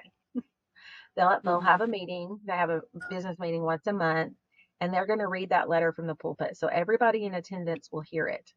And so I'm like, whatever I write needs to be very intentional and very carefully worded. And I don't know how to do that yet because I haven't fully wrapped my brain around this deconstruction because I never thought I would be here Mm-hmm. again. The first one was Right. so hard. The first one was so, so hard, um, and so painful that I could have never imagined having to do it again. And then um, COVID showed up. And a lot of our listeners may have experienced this in different ways that don't have anything to do with religion, but COVID showed us who people were. COVID showed us who they really Ooh, we were. didn't it though? Ooh, It did. didn't It it? just pulled the masks right off. And Mm-hmm. what I saw, it wasn't that I didn't like it, because like doesn't have anything to do with it. What I saw was really unbelievable in many ways. I Yeah. saw the need to keep doors open so that we could keep money coming in, to keep the machine Mm-hmm. running. That was shocking to me. Um, I saw people die from COVID because we didn't shut the doors or keep them shut long enough. And when I brought that up, it was really kind of brushed off. Like, well, they didn't go, well, that's not our fault, but it was definitely it was not addressed. It was, oh, it was sad we lost them. Like, yeah, but you lost them because they worked for you, and they worked for you in a capacity where they cared for young children who were awesome vectors of this disease, and you Yeah. kept those doors open, or you reopened them too soon. Like there was no acceptance of responsibility, that they had probably put that person in that position. Obviously, they didn't intend for anything to happen, but something did happen, and someone that our family loved dearly and deeply, I think, died from something they didn't have to. I honestly don't think that person would have died had that not been the expectation that they be there. to Yeah. tend to the children. And then when they reopened, initially there was some, pew separation and things like that. People ignored it. We went back and began hearing more political things. It had Mm-hmm. started before COVID a little bit, and then it really started coming in um, around that time, and that was real unsettling to me. And then by this point, my kids are older. They're Mm-hmm. teenagers, junior high age, and so we started going back to church, and there were some things that we noticed that were different, that were quite expensive, that had been purchased, and I was a little bit shocked about it because I'm thinking, you know, we're a community in crisis still. Like we're stumbling out of COVID, right? Like we're Mm-hmm. stumbling out of COVID. And we have all of these deeply impoverished people that live around this big church, but we're spending money on things that don't make sense. And there was an embezzlement going on. I mean, we could see the objects, and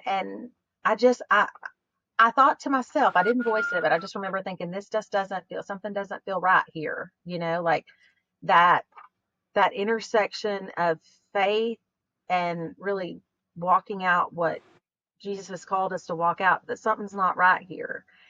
And so we kept going on for a couple more weeks, and we would ask the kids at the end of every service, what did you think about today? And we would talk. We'd always done that. We still do that when we're talking about religious things.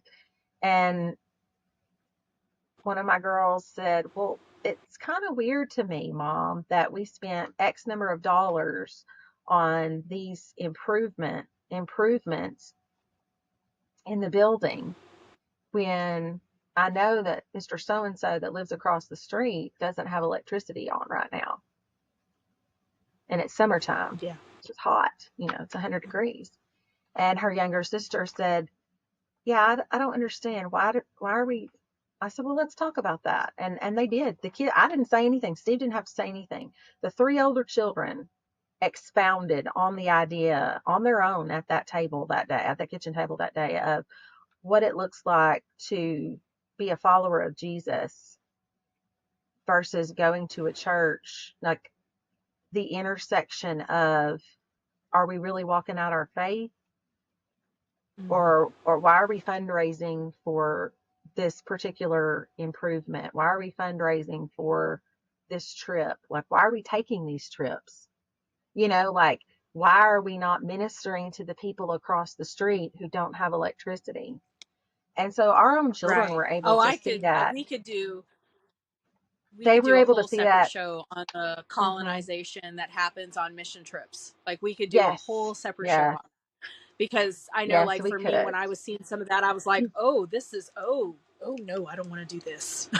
Like Yeah. these people were Yeah. perfectly fine without us. They don't need our opinions, No, no. and to Mm-mm. actually see in real time their lives being made worse Hmm. by By, that, by and you're us just butting in. Yes. Yes. right. Yeah. Yes. Yeah. Yeah. Yeah. So we just kind of talked to our kids about it. And I said, well, your dad and I have had these conversations privately. So it's interesting that you guys are noticing it on your own. And they just looked at us and they said, something doesn't feel right here anymore. And I said, okay, then as a family, let's make a decision together what you want to do, we want to do, what we should do, what we believe, what do we believe is true. And we just kind of made ourselves a list, the six of us sitting there, and we said, this is what we believe. And is this what's being lived out in this body of Christ? And it was not. We've tried going to other churches, and like I said, now we've gotten to the point, like we've moved even forward in our work as a family, and working through these things, that we're not going to attend a church where people that we love cannot come, who are not Yeah. welcome, who are going to show up and be made to feel that they're going to go to hell, or that they need to be converted, or they need to go to a camp to be they don't need to be different. They don't need to be any different. They're made exactly the way they're supposed to be made, and they're still an image bearer. They were from the minute they were formed, and they'll be to the minute that they die. And so that this deconstruction has been less painful, probably because I've already done it before, but also Hmm. because I'm just older and I've learned that it's okay for me to believe differently. That doesn't mean that Right. I don't love those people even more, honestly, than I did before, because I see them in their all in their humanness, that in the same way that I hope they see me, that we're all human and we're just doing the best we can. And I can love them for who they are, and I can dislike some of the things that they believe in, and that's okay.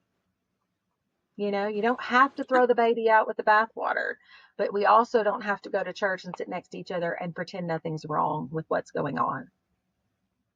Right. Yeah. Right. And I mean, or just sitting there and not feeling like you have the ability to say, to like even have a conversation, which I think in a Yes, lot of times, it yes, that the ability to have a conversation is probably what kept me at the last place as long as it did, even though I didn't feel like it fruitfully changed the perspective at all. right. But at least But he you would were he still would able to humor me. talk. Yes, He would yes, humor me, and then he would be like, Heather, you're just a crazy little liberal, and this, you feel this way, and because I took issue, a lot of times, even with the like just the direct misogyny in the church, oh, and the sure, yeah, racial overtones of things. yes, And I would say, yes, what you said, that wasn't really cool. Like, I mean, yeah. there are, you have no idea, obviously you haven't studied any of these other religions to know what they're about. Like, you don't know anybody who's Right, actually a Muslim. You don't have any idea like what right, that middle of the road, because we're only sold the extremist version of being exactly. Muslim. We're not shown, the middle of the road, like just trying to get through their life, spiritual person version of being a mhm, Muslim, mhm. you Yeah, know and yeah, I was fortunate in pharmacy school to have my first, and to date, I suppose, only Muslim friend. I know that sounds probably really strange to people, and I beg of you, if you're not living in the South, please hear us. yeah. We didn't create the dynamic we live in, okay? We did not create this. We are here living our life just like somebody in France is over there living theirs. Nobody's going to uproot and move their whole family just because it's not necessarily diverse. We have jobs and lives and family that we have to take care of. But I really feel like God put that person either in my life or mine and hers. I don't know which, maybe both. Hmm.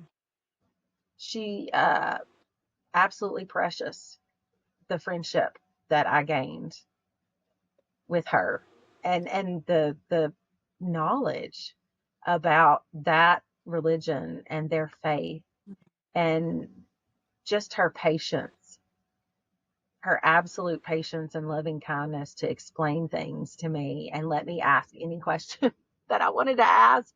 And then she could ask me Yeah. anything. She would ask me questions. Neither of us was trying to convert the other. We were just trying to learn more about each other and be friends and support each other. And, I remember 9/11 happened, and she called me because she was married and had two children at the time. And she wore a hijab, and she was terrified to come to school the next day, um, because there had already been reports, of Muslim women being attacked in larger Hmm. cities. And she Yeah. said, I'm really scared. And I said, well, what do you want to do? What do you feel like the right thing to do is? And she said, um, my husband doesn't want me to wear my hijab tomorrow. He's scared for me, which was sh- shocking. I mean, that's how scared he had to be, because he was also just a very kind man, very sweet. I met him on multiple occasions, but very devout. Both of them were very devout Muslim. And Hmm. and I said, is that what you want to do? And she said, he says, my safety is the most important thing. I said, okay, well, I'll meet you. Where do you want me to meet you? And I'll walk in with you, because she had not been uncovered in public since before her marriage. So at Yeah. least 10 years. She was a little bit older. She was older than me. She got married, like 19 or 20, and she had her children and then came back to Burma. So she was older than me by probably 8 or 10 years. And I just remember how that broke my heart for her, because to her that was such a sacred thing to keep Hmm. herself covered. Um, Yeah. and and she did. She came to school without it the next day, and I had seen her without it. We had actually traveled together, so I had been inside sort of that little closed circle because we shared a hotel room. And I told her, I was like, "Listen, I'll get my own hotel room. I don't want to." She's like, "No, no, it's okay. You're female. It's fine. You don't have to be Muslim to see me without it." But like I cannot be in public, and so I'd seen her, but nobody else had. Yeah.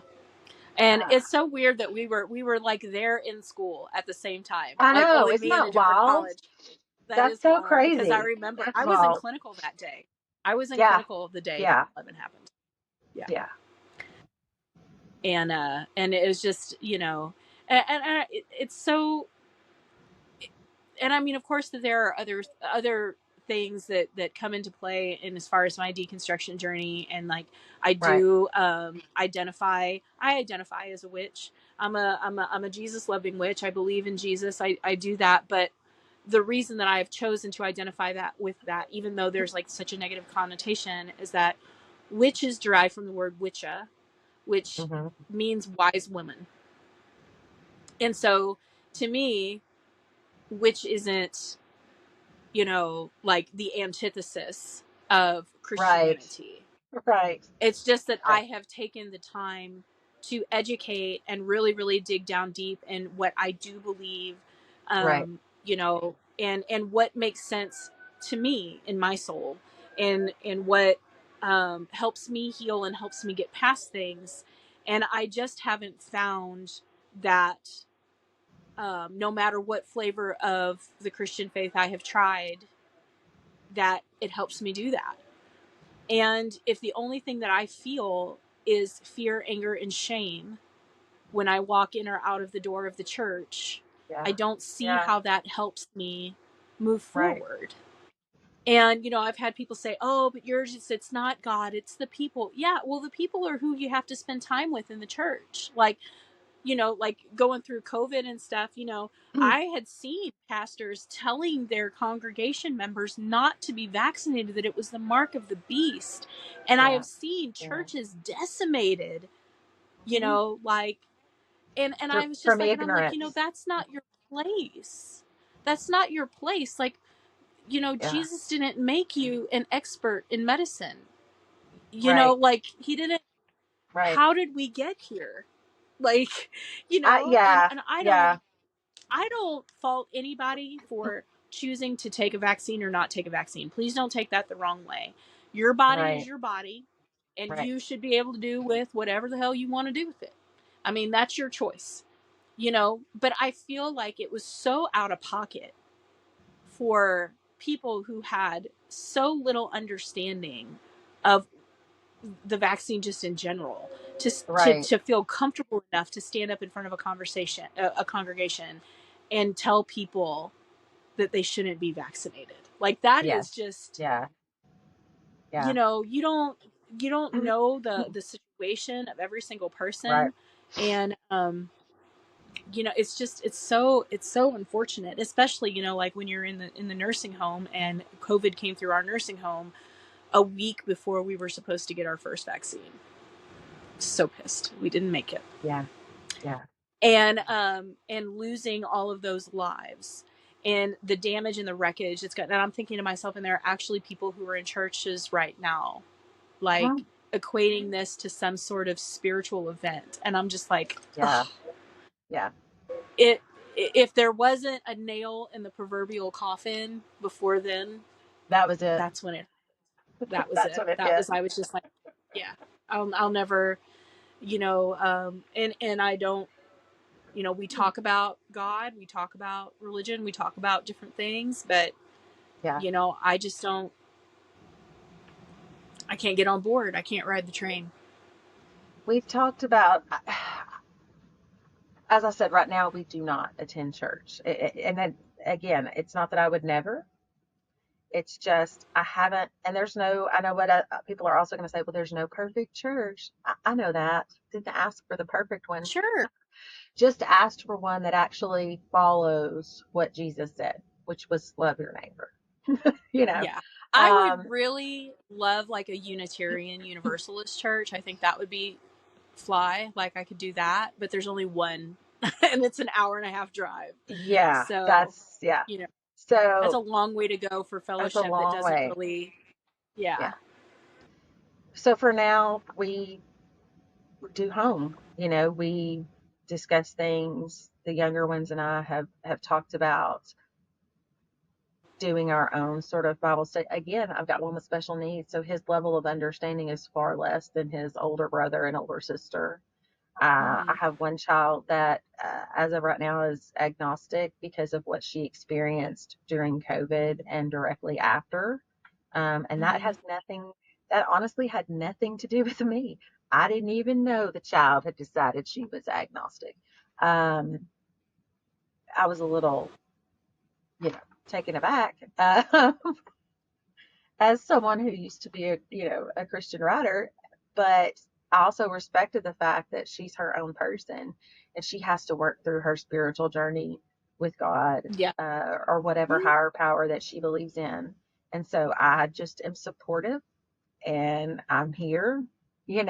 She knows that I'm here and I love her. And um, it's hard for me to identify now in public, I think, as Christian because it has such a negative connotation right now.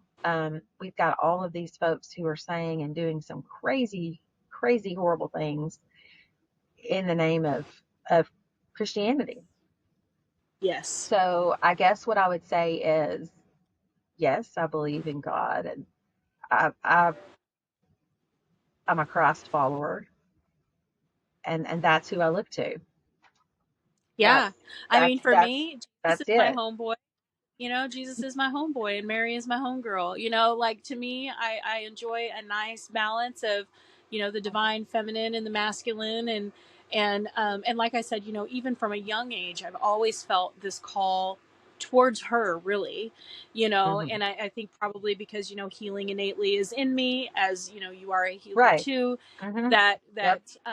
the call to the divine feminine has always really spoke to me even from a young age. And but yeah, I mean, it's like, um, people are very confused about like my spiritual beliefs, but I say that's okay because I am too. I don't really feel like we ever have it Yeah. figured out. No. Like I think that it's important that we ask the questions, and I feel more spiritually connected now than I did, when I Yes. was going to the church every time the Yes. doors were open. Yes. There's Yes. nothing fake here. It's all Nope. real. I'm not Yep. pretending to be anybody for somebody. I'm not dressing a certain way to please people. I'm not, Hmm. going out and buying, floor length skirts so I have Nope. permission to sing in the choir. I'm just who I am, and I think that God prefers me this way because we can actually work on some stuff when I'm not fronting. You know, Yes. when I, That part. when That part. I'm like 100% like malleable to spirit and Well, and you know I think that there's something to be said for being stripped of all of those things, and that's really what it Mhm. felt like, especially the first time. For a while, I couldn't talk about it hardly at all, and a lot of people who knew me outside the church were really respectful of that and very careful because they knew I was like, she's pretty fragile right now, and I was. But it was also the first time. That it felt like Jesus was like, okay, are you following me? Yeah. Because this is where it gets real. When you have to walk away from people that you love because they're not doing the things that they should be doing and following what they should be following, and you don't believe what they believe anymore, and your own family stops speaking to you for a while, um, and Jesus is all you got, you get real Yeah. close. And Yeah. that's you get real close. And that's it cost me so much to follow him. And that's what was such the ironic thing was like you're deconstructing from this man-made church Mm-hmm. because you want to follow Jesus. Yeah. But it's going to And it's cost you radical. it's radical, and it's going to cost you everything they have taught you is important. So that's painful. Yeah. And you Yeah. don't know what to do. You're Absolutely. like, you're in a boat with no oars, essentially. And Jesus is Yeah. kind of like, okay, well, here we go. Are you going to trust me or not? And I Well, said, sure, here we go, right. And Yeah. and the thing is, I've never gone wrong following just him. No. It's always been when I have taken my eyes off him, Yes. you know, just like Absolutely. Peter. I Just like Peter remember in the I was water. You take your eyes off of him, you're going to drown every time. And you can take your I eyes was off because the worldly things or churches, it doesn't matter. mhm. I was out in the pasture one time, which is where I frequently have church all by myself. And I'll go out there and I sit there and usually I have this like little milk crate that I take out there and I'll sit there and I'll sit cross-legged on top of it and I'll turn some music on and I'll just kind of close my eyes and it's always kind of just like it's really for me like a spiritual experience because my Hmm. horses when they recognize me doing that they will always come up and they'll Hmm. always come up and they'll sniff me and put their nose on me or whatever and then just kind of really enjoy my meditation time. And when I wake up they're kind of hanging their heads with their eyes all droopy and we're just having a moment. Yeah. And one time I was just out there and I was just saying, to God, I was saying, what I'm seeing all around me is so confusing. I don't see you in the world anymore. Like, I don't see you in my Yeah. neighbor. I don't see Yeah. you in my patients. I don't see you anywhere. Like, where the fuck are you? Like, what Yep. are we supposed to be doing here? Like, this is Yep. just disgusting. I don't want to raise my kids in this. And he Yeah. said to me very clearly, Heather, you're going to have to decide if you're going to be a collector or a table flipper. Always pick table And flipper. he's like, and Always. you have always known who you are. Yeah. And so that's what I take to the bank. And if my standing up for the rights of my brethren gets me, I don't know, sent to the gulag, I guess I'll go. Right. You know, Yeah. if Yeah. I get thrown to the wolves for refusing to let ICE take a patient, Yeah. Yeah. that's following God. Yeah. That's following God. And And yeah, it's isolating, and but mhm. I would rather be by myself and be with God than be in a church full of people Yeah, who proclaim one thing and do something else and continue to do that and yeah, continue to do that. Because when you get to our age, you start to see the same behavior in the same people over and over and over, and there's no changing, not real change. There's these shifts, there's these swapping of yeah, spouses, um, things like that. And it's just like, I don't want any part of that. I just want to take care of my family, and I want to walk with mhm. Jesus, and that's it. Yeah, And that's yeah. imperfect, and I'm imperfect, and he knows it, and he's not surprised. He's not ever surprised You by know, my behavior. you know I've always thought that it's always been really interesting to me from the time because I will say, in my own little woo woo way, I've always been very sensitive to spirit. That I caused me think a I lot have. of Yeah. problems growing up because Yeah. I might actually see Granddad in the corner and know what he's saying. You know what I'm saying? Like, Yeah. so I've Yep. always been very sensitive to spirit, and it's always really amazing to me. I think that this is the thing that really started to pull me away from an actual like organization is that I when I say this is what Jesus says to me, the amount of people who rebuke me Yep. and say, well, that's not what the word says. Okay, but Jesus wasn't following a word. Mhm. No. No. So, he was just out there being Jesus. You know, he was just out there being Jesus. And he had, in fact, done exactly what we're doing. He had Mhm. stepped away from the faith of his Mhm. youth and condemned Mhm. it and said, you guys are nothing but a bunch of senseless rule Vipers. makers who are going out here Mhm. and making salvation 10 times harder than it needs to be. All you really Mhm. have to do is love one another and stand Yep. up for what's right and love your neighbor and let the refugee seek refuge. Yep. Welcome them into your land. Uphold people, lift Yep. them up, and treated women equally. And even went as far as to say, when the ladies were fighting, look, I know that it's important for you to be over there Yeah. doing the serving and the cleaning, but Right. she's here learning Right. the fruit of the word actually is. Right. So And it's not I'm works. never going to be I'm Yeah. never going to be comfortable with people who tell me that I don't hear God. I'm like, no, because I do. Yeah. So that Maybe. didn't go over well. The few times I mentioned that, at the Baptist church, that did not go over well either. Um, but I think when you have a very deep prayer life and when you talk to God, scripture does talk about pray without ceasing. And, I always thought that meant, well, you just pray all the time, but I've learned in the last 4 or 5 years, for me, that really means there's a continuality. There's a continuity where things are happening and I'm having a conversation with God about it without thinking about having a conversation with God about it, if Sure. that makes sense. Yeah. So, yes, there are times that I'm going to sit down and have formal prayer, but for the most part, 90+% of the time, I'm doing the laundry and I'm not even forming words to send to him about, but it's my spirit is speaking the grief, the anger, the frustration, the fear, whatever, joy. Um, Right. and so that's being in communion with the spirit and being in Yeah. communion with God and talking to Jesus.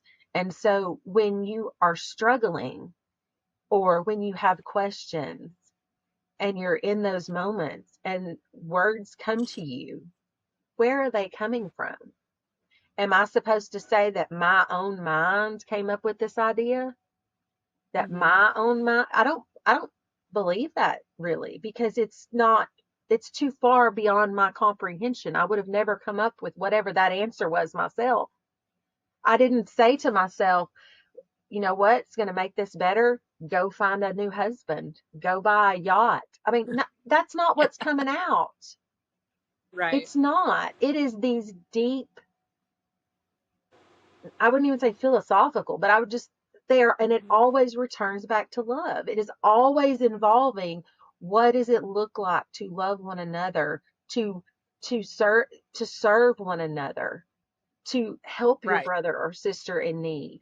And those answers are simple, but they're deep because they're not face value. It's not about writing a check. Listen, if it was about writing a check, I could have written a check to an orphanage in Ethiopia like that. That's not Mm-hmm. what it was about. So I don't go around telling people, people ask us all the time, why in the world did you adopt a kid from Ethiopia? Like you had three kids. Like, listen, it's complicated, okay? But the short is Jesus told me to. And people don't like that answer because it doesn't fit in the box, right?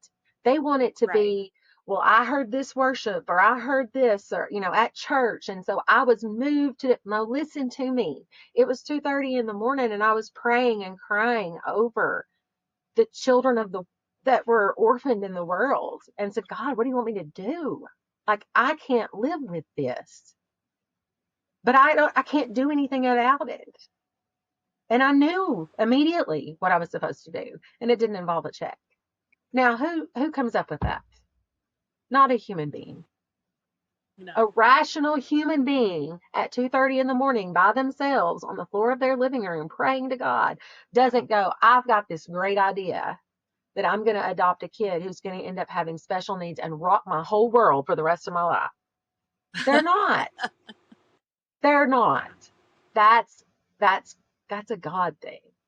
And so I think it's very easy for people to brush off and call you crazy or call, there's no way you're just making that. Listen, you know why you say that?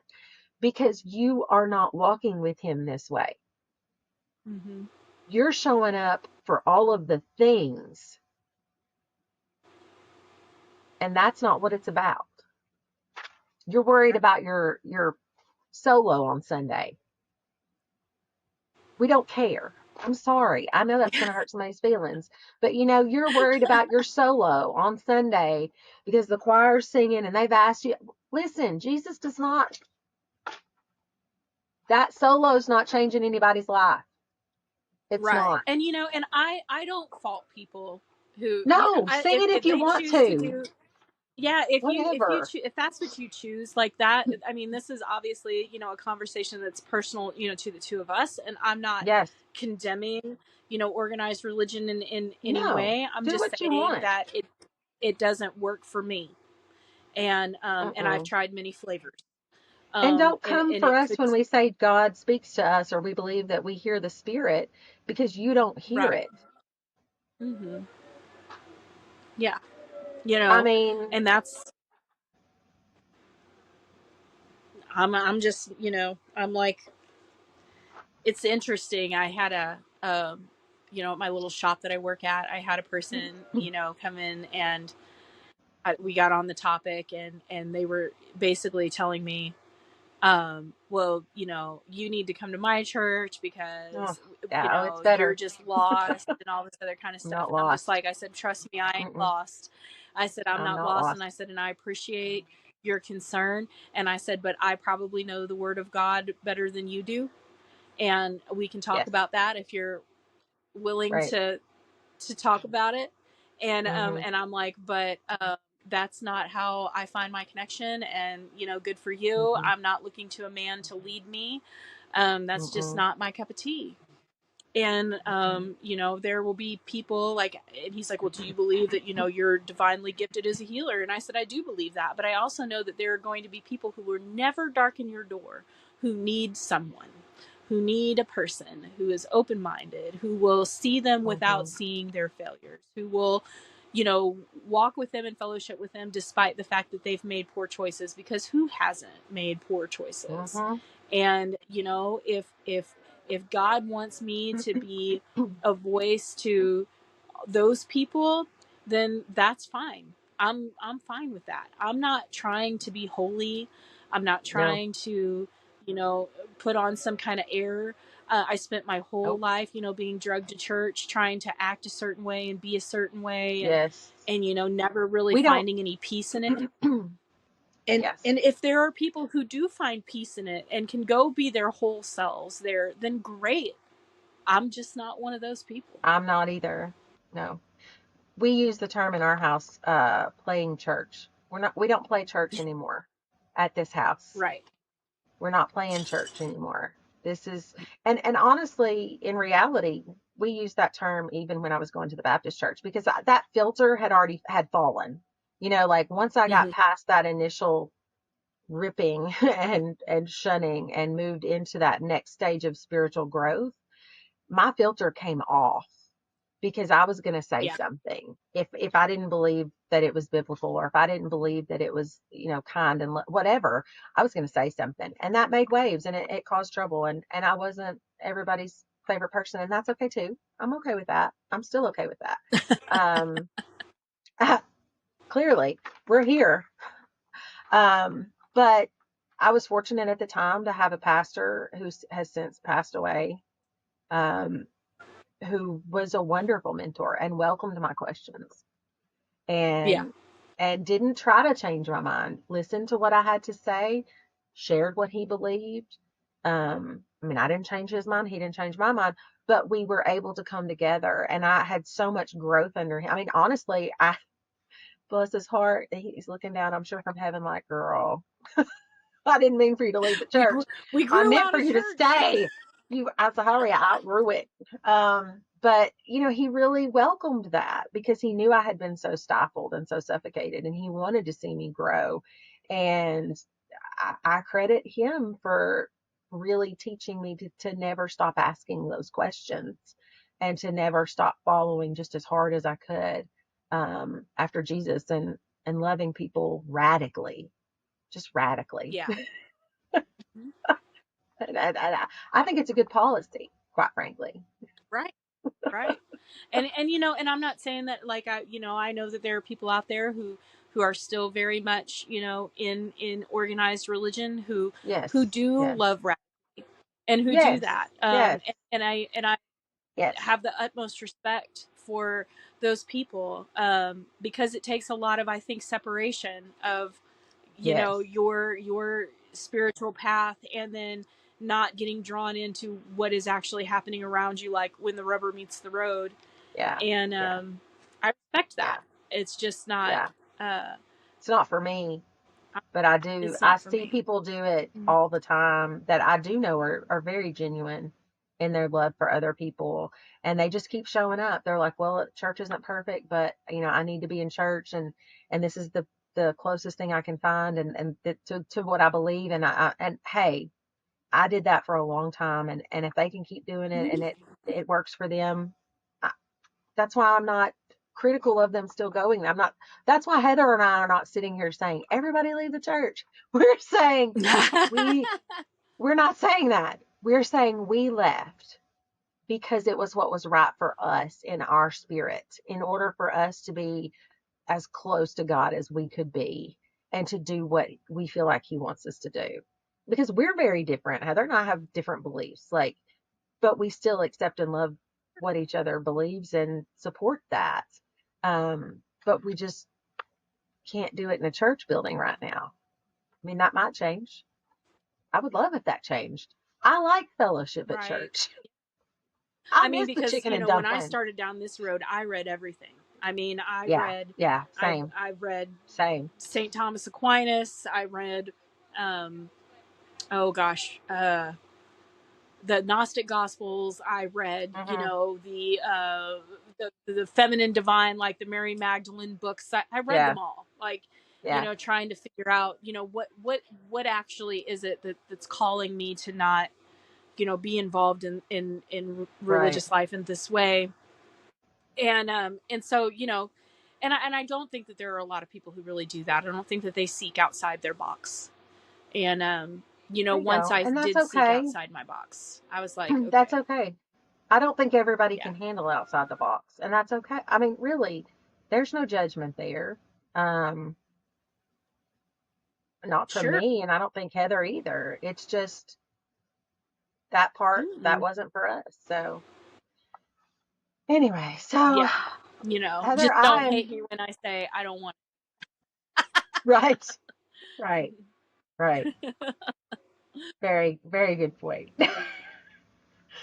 All right, Heather, are we going to wrap up for this time? So next Yeah, episode, believe we'll it or wrap it not, folks, there's more about deconstructing. You're like, wait, what? More?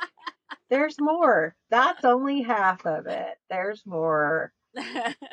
Although we probably have covered some of what was more, but I think next time we're going to talk a little bit more about what we've done to kind of take care of ourselves and really Hmm. nurture that growth. Because if you're not in a church and you don't have that structure, FYI, Catholic structure is great. I've been to churches there. It's very calming and very like secure Yeah, and safe. I get when you were describing that, I was like, oh yeah, Catholic services it's like putting on a blanket. And I'm not Catholic. Like I do nothing yeah. going in there. I didn't know what to expect. But I was like, oh wait, we have a schedule? This is a schedule. Y'all, did you know that the Catholics Right. have a schedule? This is fantastic. I You know? always felt that way. I had a friend who was Jewish, and I would go to church with them sometimes too. And I feel that way I about think the I would Jewish love faith that as too. well. I've Although never I been, don't but have yeah. I don't have any frame of reference for what's happening. Like none. I No, don't you don't know, speak Hebrew. I don't know the language. So I love I'm it. just kind of like, but it's You're just like, still a very yeah, ritual yeah. centered, like, Mhm. My yeah. understanding is it is. I have And not I think been. Yeah. right. And they're also encouraged to ask questions. And it's also okay if you don't Yes. believe in God. Yes. So I think there's a there's a lot of place for you there. yes. And I think That that that's really beautiful. yes. There's a comfort and security, and even I would dare say like a familiarity of, Mm-hmm. and that acceptance that everyone is here. And yeah, it's, yeah. I experienced something similar when I stayed at a convent. We'll talk about that next time. Heather, did you know I stayed in a convent? Full of surprises, y'all. I did You never not. know. You never know Did what you you're know I going to lived with get. a cult? What? No. Okay, we have to go. No, I did not know you We'll lived in a talk about cult. that So, next time. so now we're going to talk about the convent and the cult. Oh, that needs to be okay. After the next deconstruction episode, we're going to do an episode called "The Convent and the Cult." That's what's happening. That's going on the schedule. If you guys don't know, Heather and I completely fly by the seat of our pants. We have notes. We try to use them. We have an outline. But like every time we get ready to record, we're like, we have 50,000 topics. Which one are we going to talk about? We don't know until the day before.